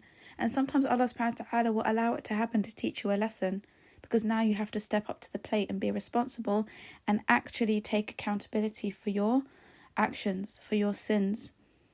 Because if you do not, then you have committed another grave sin by not taking responsibility for the consequences of your actions. Allah subhanahu wa ta'ala will allow a pregnancy to happen when you believe that you've got away with with committing zina for a long period of time. Anyone who continues the act of zina, believing that they can get away with it, she never got pregnant, he never got me pregnant, and so on, one day it's going to happen. One day it's going to happen, and it's going to be used against you, and you're going to be held accountable for that, and there's nothing you can do about it. Nothing. So that's why zina is such a major crime, because you are now involving other people. You are now not only affecting that child, but you're affecting your parents as well, because you've deprived them of their grandchild who's now out there somewhere in the world. You've deprived them from their right of being a grandparent, because you're unable to introduce this child in a Muslim society as a child born within wedlock. You'll be ashamed. You'll be ashamed, and you can't do it. So not only have you deprived a child from a loving family, from their right to a loving family, and from having grandparents and cousins and siblings, you've also deprived your own family members from knowing their blood relatives, because you're unable to keep that child within your family because of the shame. And this is a major reason why secret marriages in Islam are haram. And I say haram because if you are a man and you have a wife and you have children, and you know that if you were to take a second wife, your whole marriage could break down. Now I'm talking about narcissistic men here, because he's thinking about the first wife as his long-term source of supply. She's the long-term doormat. She's the long-term victim because she's staying quiet. She's tolerating the abuse. She's enabling the abuse. She's the perfect long-time life partner. He's going to want to keep her.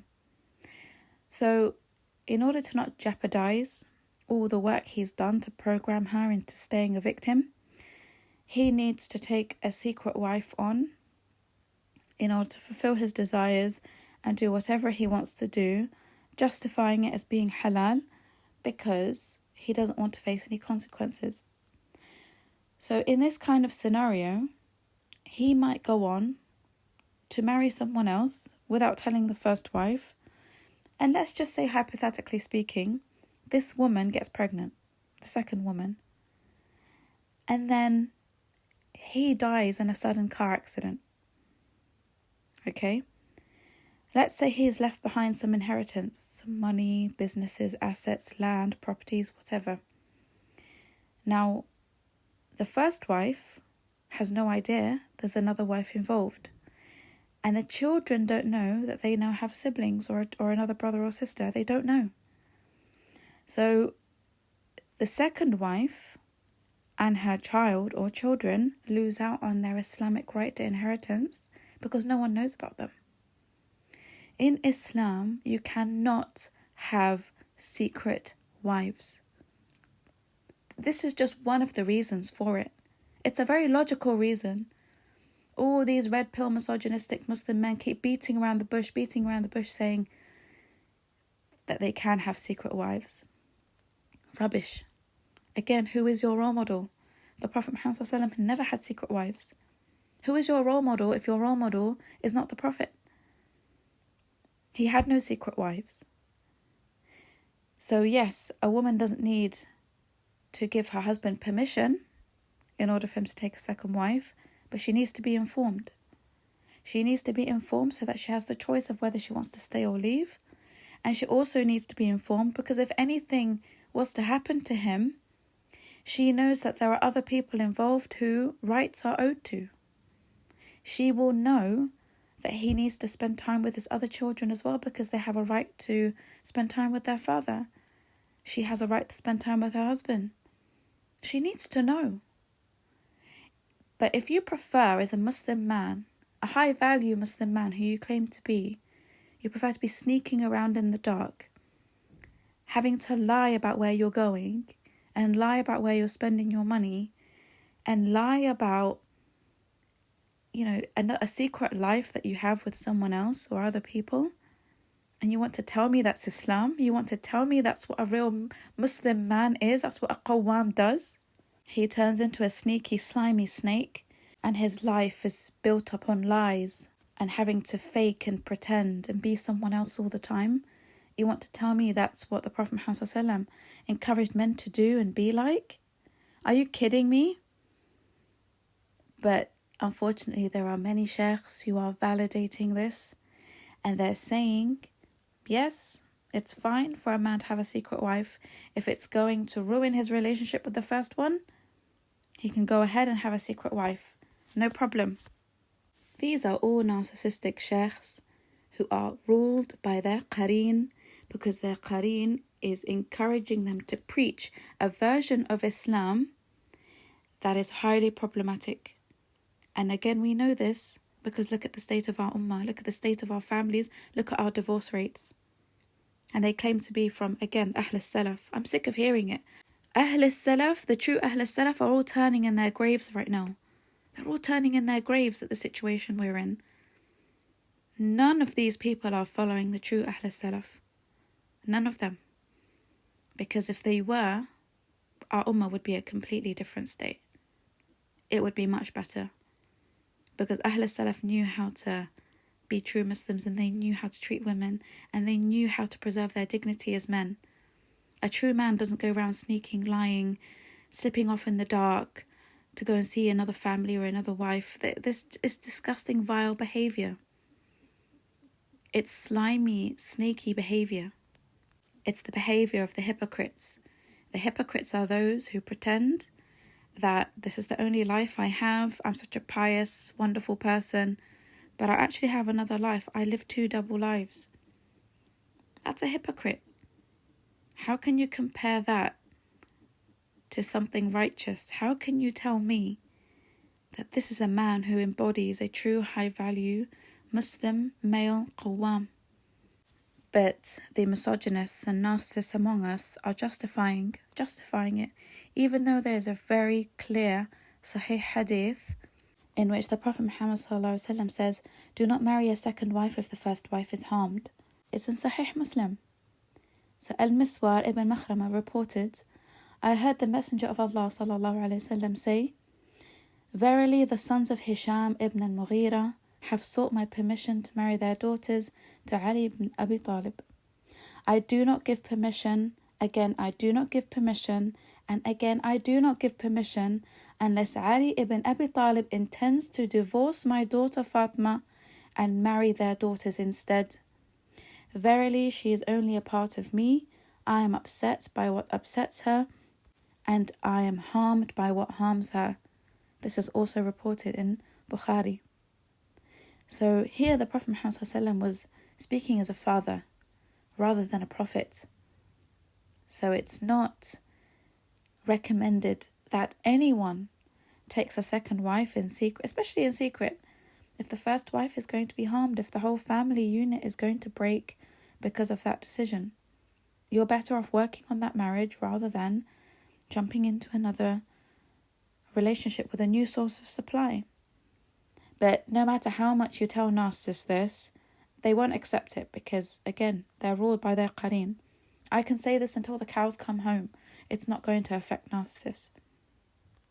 But, the Sahabi asked the Prophet Muhammad, why he said that. If it's something that's permissible by Allah subhanahu wa ta'ala, he said, because I fear that Fatima, my beloved daughter, will be tested with her jealousy and she won't do well. Because sometimes when women, especially women, when they experience intense jealousy, they can lose their iman. They can lose their iman and they can lose themselves. And so he knew it was better for her to be divorced from Ali ibn Abi Talib radiallahu anhu than for her to witness that and bear that heartbreak. He knew. So he's speaking as a father and not a prophet. Some people say, well, he's a prophet, he can, make that kind of ruling for his daughter. No. It's not. It's got nothing to do with him being a prophet. It's about him being a father. He's talking about something humanitarian here. So this is just to address those who validate and justify their reasons for having a secret second wife. It's forbidden in Islam. Forbidden. Everything that a Muslim does has to be clear because other people are involved. Other people are involved. You've got another wife involved. You've got in-laws involved. You've got grandchildren involved and children, and there's just too much involved.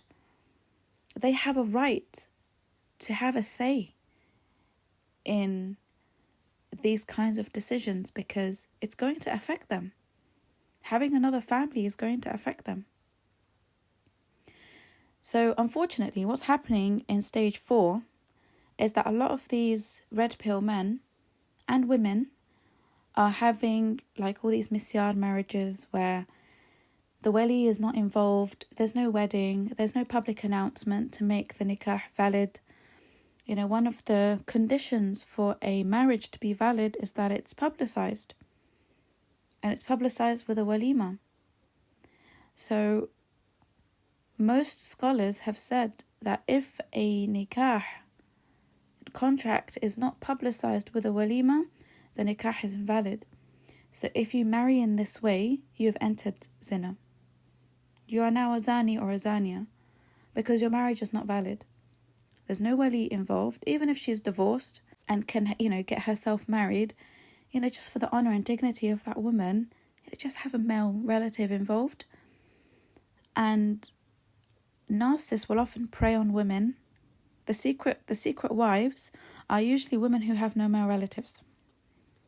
They are predatory and target women who have no male relatives so that they can get away with doing these bogus, dodgy nikahs, which is often verbal. There's no certificate either. There's no paper certificate. It's something that's done I remember people used to do it in the university car park. They used to get some weird narcissistic guy who would conduct a 10-minute ceremony in the university car park, and people would get married that way. And then they'd go and sleep together, and then after about 2 weeks or 2 months, khalas, they get divorced. He'll issue a talaq over text, and it's done. Her wali has no idea, her family has no idea that she's married this way. There's no paper evidence. If she got pregnant, because there's no walima, there's no public announcement, then what's she going to do with that child? Unfortunately, many of these children are aborted or they are abandoned. So this is zina. Whether you like it or not, whether you want to hear this or not, this type of nikah contract, marriage contract, is invalid in Islam. If you're not having a walima, if your family does not know about it, if the society does not know about it, then you are in an invalid marriage with a narcissist. Because only a narcissist man would do something like this. A codependent man's not going to do it. A codependent woman will, if she's been love-bombed enough by a narcissistic man. But a narcissistic woman will look for other men to do this with. But when it's rare because she's married. She's not going to do that. She's not going to get involved in another marriage, even though when I worked in the Islamic Cultural Centre, we did have cases where men found out that the women they're married to were married to more than one man. Wallah, I've seen it. We had crazy cases in the Islamic Cultural Centre. I could write an entire book about what I saw there. So it happens, but if we're talking about women here, the narcissistic women, they'll just have affairs. They might go out there and have a full-blown sexual affair with someone behind your back because she can't marry the guy. She's married. And she can't pretend because she's got to go back home. So she just has an affair, sexual affair. And you know something, like, I know how devastating this is for men to have to deal with, because it's humiliating to have to deal with a wife who's betrayed you, especially when it's sexual. Because this man who's married to her is the one who was vetted by her family, the one who proposed, the one who paid mahar, the one who, maybe he's the one who gave her the wedding of her dreams, the house of her dreams. He's the one who did all the hard work to marry her. So when another man comes into the picture, a slimy, sneaky, disgusting, narcissistic, vile vermin, and goes behind his back and starts sleeping with his wife or dating his wife, it's qahar. It's really deeply distressing, and a lot of men don't get over it. A lot of men can spend a lifetime in depression over something like this because it's so traumatic. And it's more traumatic for men than women because men are very territorial. Men are highly protective and territorial if they're good men. I'm not talking about the narcs here. Narcs don't care about anybody. They will only get jealous when someone takes away their toy. That's my toy. It's not protectiveness in the healthy sense of, that's my wife. I'm responsible over her. I need to protect her and look after her. Because protectiveness is not just physical in Islam. Protectiveness is, I need to protect her well-being. I need to protect her safety, her mental health. It involves many things to protect, not just her, not just protecting her from narcissistic men and predators out there. But narcissists don't care. They will only protect what's theirs, their object. That's my source of supply. You can't have my source of supply because I'm not done with her yet. When I'm done with her, you can have her. When she's completely depleted, destroyed, good for nothing, you can take her. I don't want her then. That's why a lot of narcissists don't come back and they don't get jealous when you move on, because in their minds, they're done with you.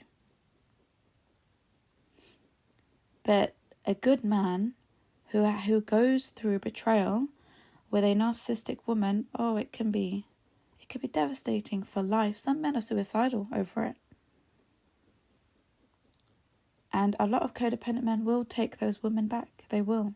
Because they can't bear the pain of having to live with that ordeal. So they take the woman back because she's managed to hoover him back in, begged, cried, whatever, when she's caught out.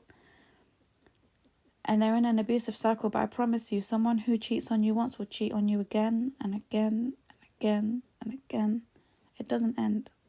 Because they lose all respect for you for taking them back in the first place. Because if the roles were flipped, they'd never do it. They'd never take you back. If you cheat on a narcissist, oh my God, they will be the ones to throw you in hell themselves. They will take the worst revenge on you if you cheat on them. They do not take it. It's far too crippling for their ego. But if they were to do it to you, they expect you to take them back because they know how to hoover people. They know how to play on your heartstrings. So it's more common that men betray women, even though now they're saying that a lot of women are doing it. A lot of narcissists, if you're married to a narcissistic woman, more often than not you would have experienced this. Even if she's just talking to another man behind your back. It doesn't have to be a whole sexual affair, but if it gets to stage 4, it will be. It will be. And Sharia courts are brimming with divorces, with the reason being betrayal, marital betrayal. And sometimes it comes from very unlikely people. Again, like I said, sometimes it will be the man with the big beard and the short thob who's having sexual affairs outside of marriage. But because he appears pious in public, he knows that no one's going to believe her when she tells people things like this. So a lot of cases are actually hidden in the reasons for divorce because out of shame, people are embarrassed to actually say, my wife has had a full-blown sexual affair for a whole year behind my back and I never knew because I trusted her. People can't say it because they feel ashamed that they never knew, or it happened under their nose with someone they know, with a friend, with a cousin, with their brother. I have seen it with the brother. I have come across a case in which a woman, a narcissistic woman, had a full-blown sexual affair for over a year with her husband's brother, who was also a narcissist, obviously. Things like this happen. And something like that can traumatize a man so much he can't recover from it. I mean, he can, because Allah subhanahu wa ta'ala has told us that whatever I test you with, you will be able to bear it. You can carry that burden. I will never give you a test that is heavier than you can carry. But because all iman gets depleted from someone's heart at that point, it becomes very difficult to cope. Very difficult to cope and actually find a way out of that. Find light at the end of that tunnel. And you'll hate all women after that. You'll hate every woman. You'll never trust a woman again. You'll never want to get remarried. Because the experience was so traumatizing. Especially when it involves someone that you know. Especially when it involves members of the same sex. When you find out that your wife's actually a lesbian. She's having lesbian affairs with other women. Or that your husband is having gay affairs with other men. And he's someone who goes to the masjid. He's a hafiz of the Quran. Yes, I've come across that too. Hafiz of the Quran. I had a sister tell me the other day as well. That they found out that a man in their family who is a hafiz, he gives khutbahs in the masjid, has affairs, sexual affairs with gay men. So that's what happens in stage 4. And another major consequence of this is that these vile people give you STDs. I can't tell you how many Muslim men and women have been passed on STDs from narcissistic men and women who have been cheating on them. And they're STDs from gay sex, from sex with the opposite sex. STDs that they can't even get rid of. And that's why it's so important. It's so important. Before you marry anyone, I don't care how nice that person is, do a health check on that person, just in case.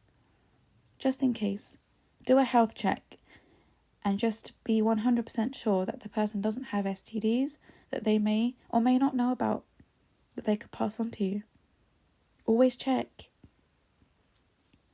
One of the good things about the Saudi marriage system actually is that they make you do that before any nikah takes place. So you have to go to the clinic and you have to get medical reports to state that you're clear from diseases and illnesses that could affect the other person.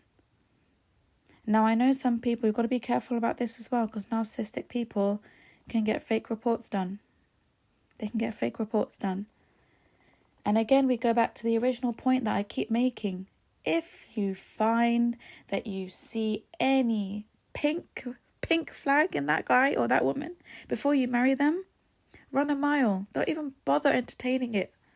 Because it's not worth having to experience going through all of these stages to be ruined and suicidal at the end of it.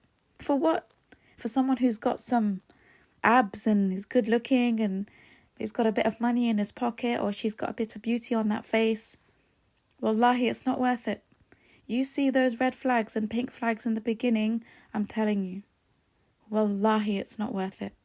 Stay away from people like that. This is what you're going to go through. You will not only end up with crippled mental health, no connection with Allah subhanahu wa ta'ala because you don't even have the will to pray anymore, but you also might catch an STD.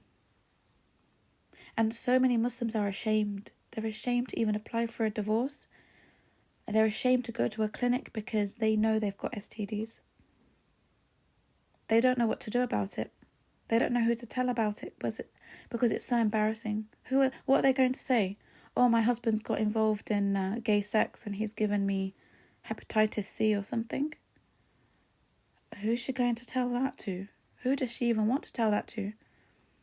Or my wife has been gallivanting off with narc men and she's caught HIV or chlamydia or God knows what. And she's passed it on to me. What man is going to tell anyone that to? It's really, really hard. It's really hard, and a lot of people are suffering in silence because they're too ashamed to tell anyone that they've got STDs passed on from these vile people. If someone's cheated on you or if someone is cheating on you, you need to get out of that situation. You need to get out because that person is doing that to you out of zero respect for you. That person has lost every atom of respect for you. Allah subhanahu wa ta'ala has already given you a way out and you're staying and you're justifying it because people are fooling you into believing that you'll be righteous in the eyes of Allah for being patient and accepting people's faults and mistakes. I know I wouldn't stay. Even if I had 4 kids, I wouldn't stay. Because living with someone like that is going to bring me even more problems than I started off with. I would be better off without someone like that, crippling my mental health every single day because he's got an addiction with women. He's got an addiction for pornography. He's got an addiction with other men. Why are you putting yourselves through this? So what if you get divorced? Your dignity must always come first. A human being or a Muslim with no dignity can never be a believer. You can't be a believer if you have no dignity, because your state of Iman will be so low that you won't even look at yourself as anyone worth giving anything good to. I'm going to stay in this vile swamp. I'm going to stay with this demon because that's what I deserve. That's what you're telling yourself. If someone is cheating on you, especially if they're religious and they come across as being very religious in public, you're the one who's going to be suffering the most out of everybody. Because they are using you to cover up the facade that they're giving to other people outside. Why? That's not your job. That's not your job. But he or she has programmed you to do that.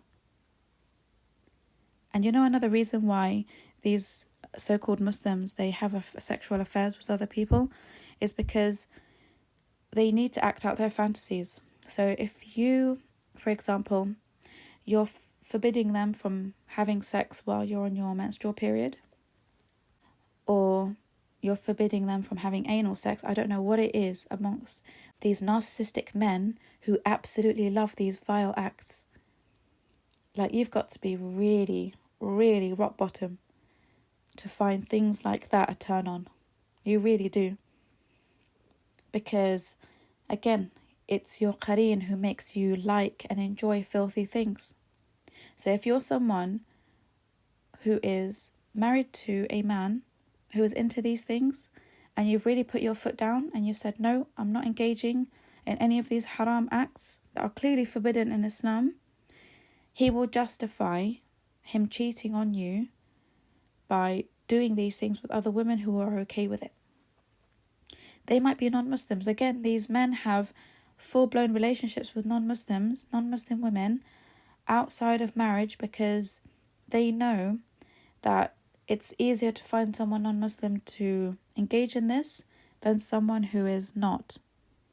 And again, I see a lot of women who complain that their religious Muslim husband is having a 8, 9, 10 month affair with a non-Muslim woman at work. It's because he can easily get sex from that woman. There's no accountability. She's got no male relatives who are going to hold him accountable for that, who are going to make him get married to her and do the right thing.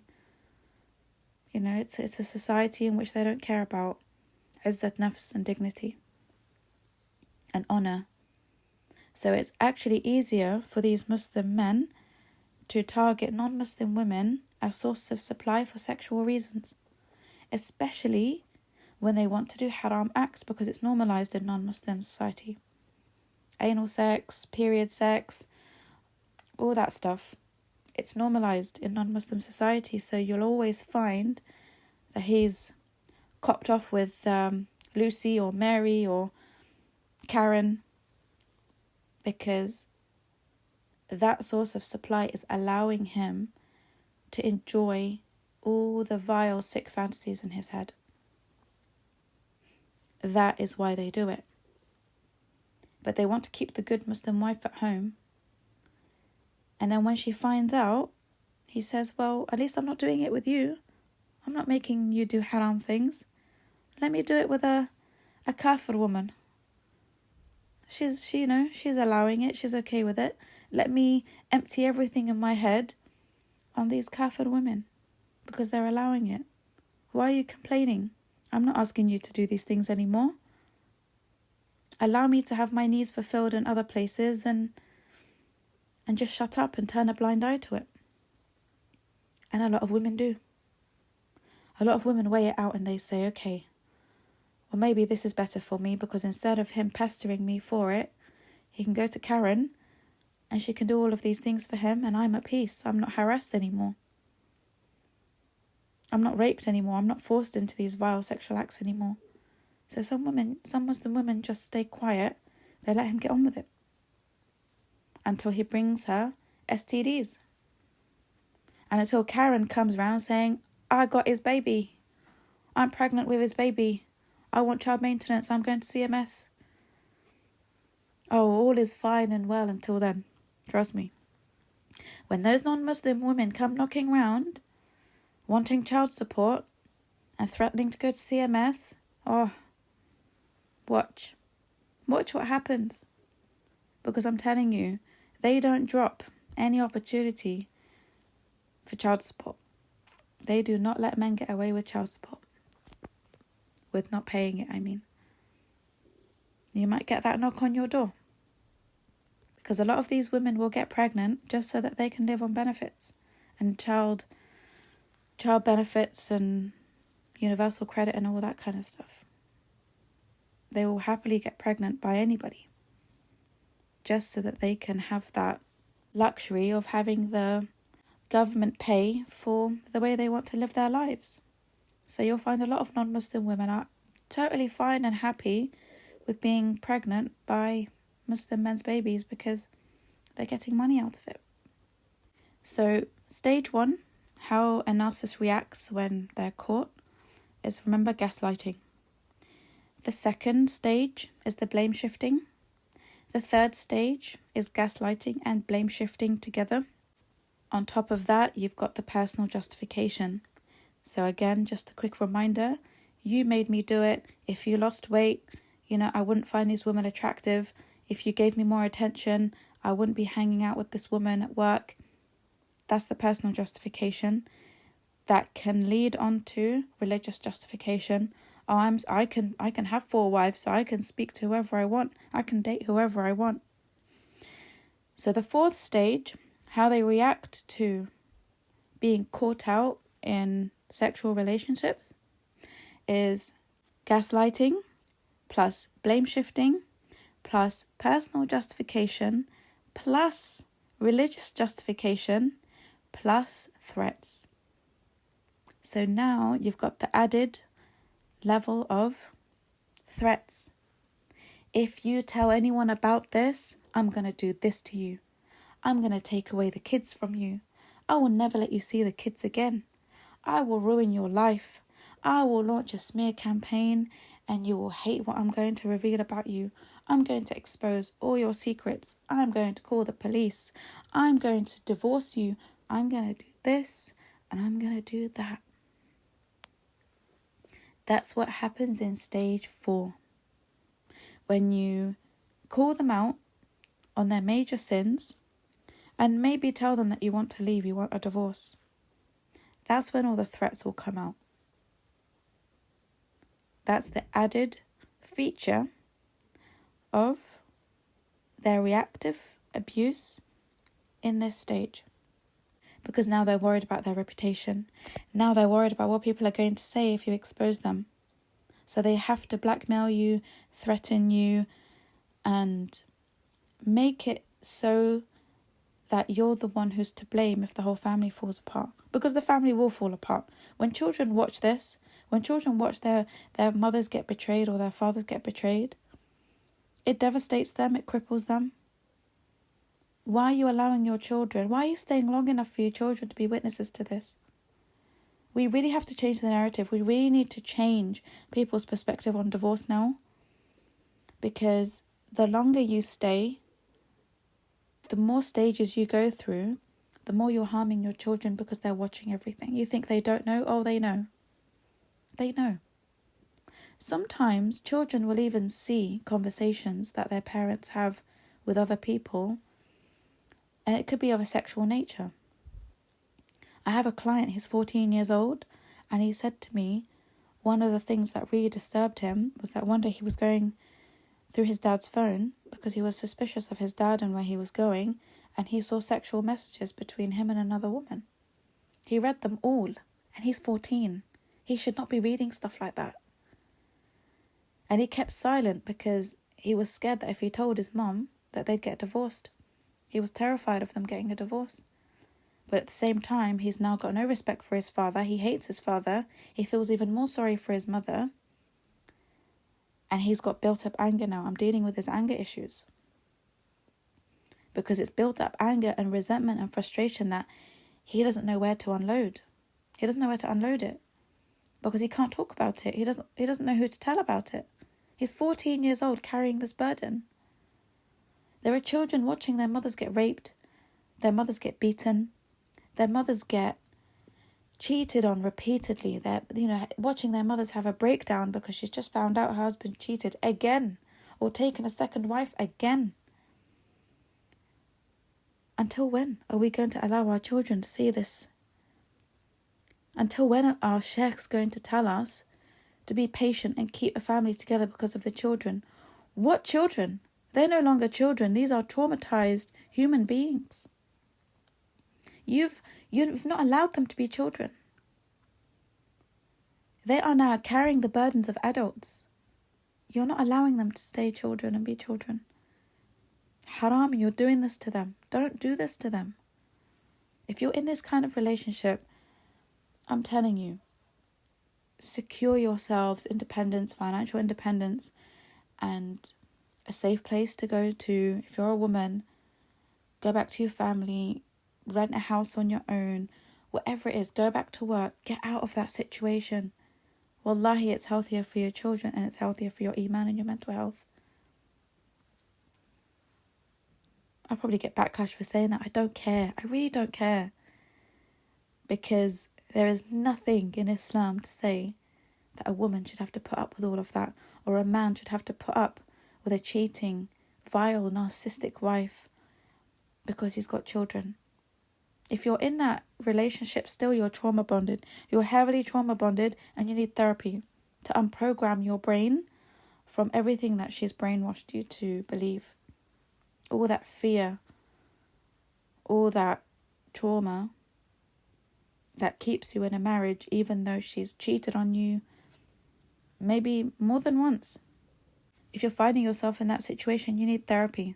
I offer one-to-one counselling and coaching. Feel free to book an appointment. I can get you out of it. I can get you out of the trauma bond mindset. You only need 3 to 6 sessions. I'll get you out of it very quickly. Because no one deserves to be trauma bonded to these demons. You're trauma bonded to her qareen. It's already hard enough having to deal with your own qareen, let alone someone else's as well. If you're staying in a relationship, you're trauma bonded, or you care way too much about what people think.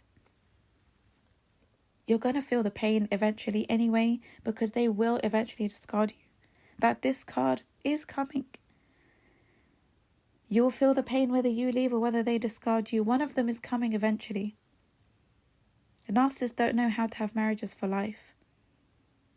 They will always betray you. They always have to look for new source of supply. They don't relax.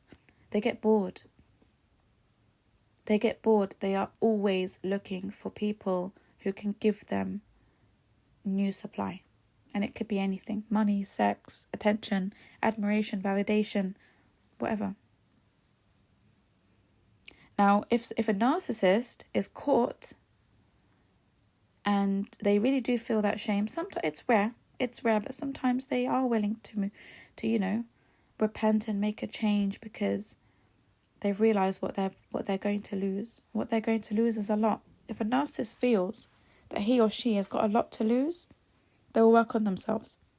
I'm not saying it's impossible. It's not impossible. I've got clients who are working on themselves and they've been through betrayal and cheating and everything because the narcissist has managed to wake up. Allah subhanahu wa ta'ala has given that man or that woman some sort of hidayah, a portion of hidayah that allows them to come to therapy and actually do the work to better themselves and work on fixing their marriage. Is it possible to live with someone after they've betrayed you? Everyone's different. I can't speak for everyone. I wouldn't be able to accept it myself, even if someone did repent and reform. I wouldn't ever be able to forget it. But other people might. They might be able to, especially if children are involved. Some people can look past it. If you're someone who can look past it and your narcissistic partner is willing to go to counselling, therapy, and work on their problems, work on their porn addictions, work on their sexual obsessions, their obsession with women, their obsession with men, and looking for new source of supply, then good on them. I'd stay patient with someone like that until you realise that actually they're not putting the work in or it's not working out for them. They just can't change. If someone is trying to make amends, give that person a chance. Give them some time. But give them a time frame. So for example, say 6 months. Don't leave it open-ended. Say, I'll give this person 6 months.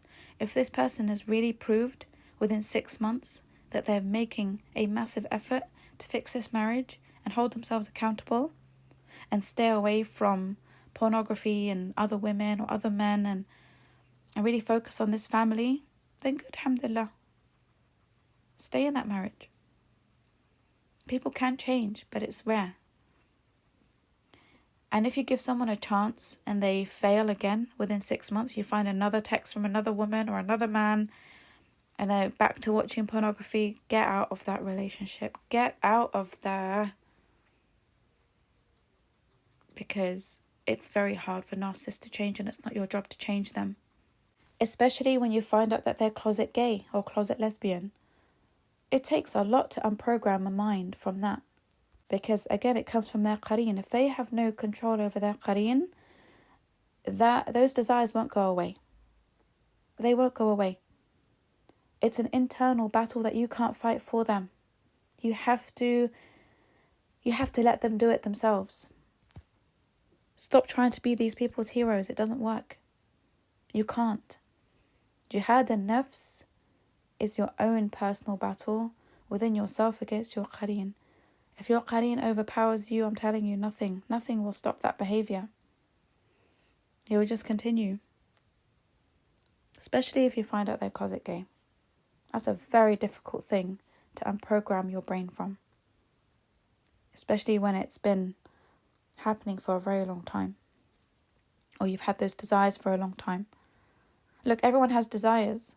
Everyone has desires for the opposite sex. Some people have weird desires, some people have gay desires, whatever it is. There's nothing haram in actually having sexual thoughts or, attraction for the wrong people. What's wrong is when you act upon it. Because sometimes you can't help what you think. What you think comes from your qareen. You can't always control what comes into your mind. You might have really twisted thoughts. You just say, A'udhu billahi minash shaitanir rajim. Because when you have twisted thoughts or you're suddenly attracted to someone you shouldn't be, they know that comes from the qareen. But your jihad and nafs is to not act upon it. You will only be accountable for those thoughts when you actually act upon it in real life. When you do something about those thoughts. If you don't do anything about those thoughts, you've overpowered your qareen and you are engaging in jihad and nafs. Because, like I said, everyone has thoughts. There's nothing haram in you having feelings for people of the same sex or people who you're not meant to have feelings for. It's not haram because you can't help it. But what you can help is what you do about those thoughts. What you do about those thoughts is what will be written in your scale of bad deeds or good deeds if you manage to overpower those thoughts. Your thoughts are not written by the angels in your book. They wait to see what you're going to do about your thoughts. And that's from Allah subhanahu wa ta'ala's mercy. Oh my goodness, if we were held accountable for our thoughts, no one would enter Jannah. No one on this planet would enter Jannah. How many times if you wanted to kill someone, like someone really irritates you, abuses you so much, and you have fantasies of killing and murdering that person? Trust me, I've been there. Because narcissists can get you to that stage where you start having mad thoughts about just wishing that they were dead, wishing that they'd get hit by a bus, all of those things.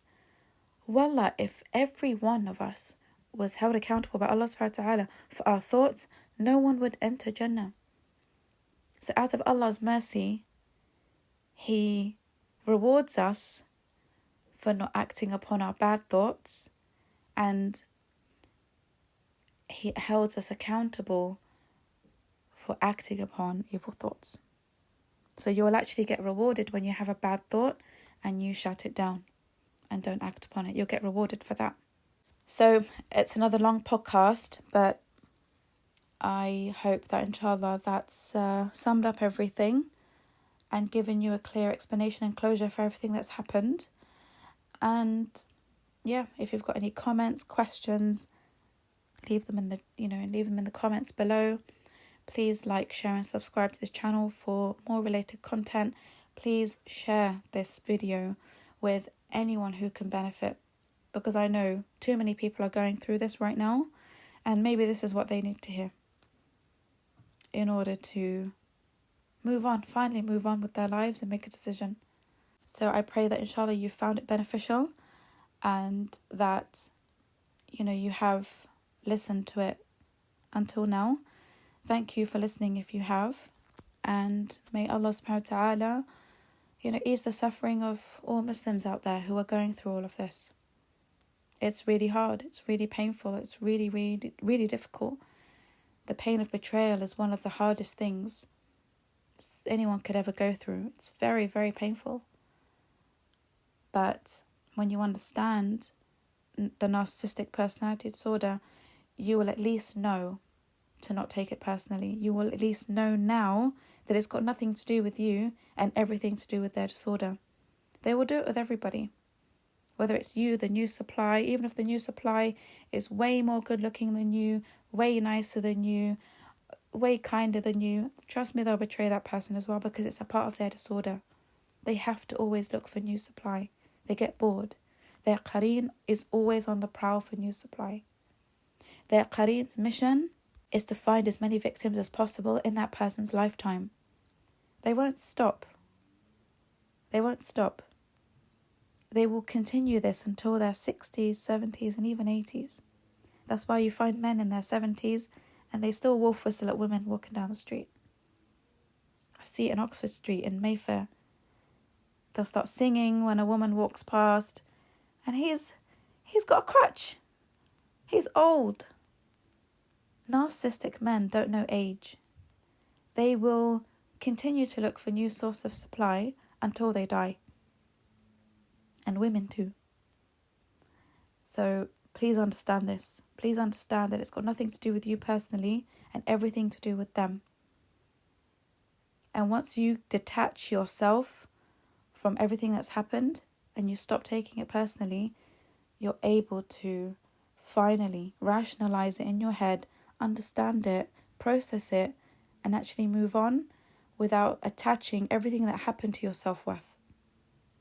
Because if you attach it to your self-worth, you will be so insecure, you will never trust anyone again, you will never see yourself as worthy or beautiful or lovable or that anyone would want you.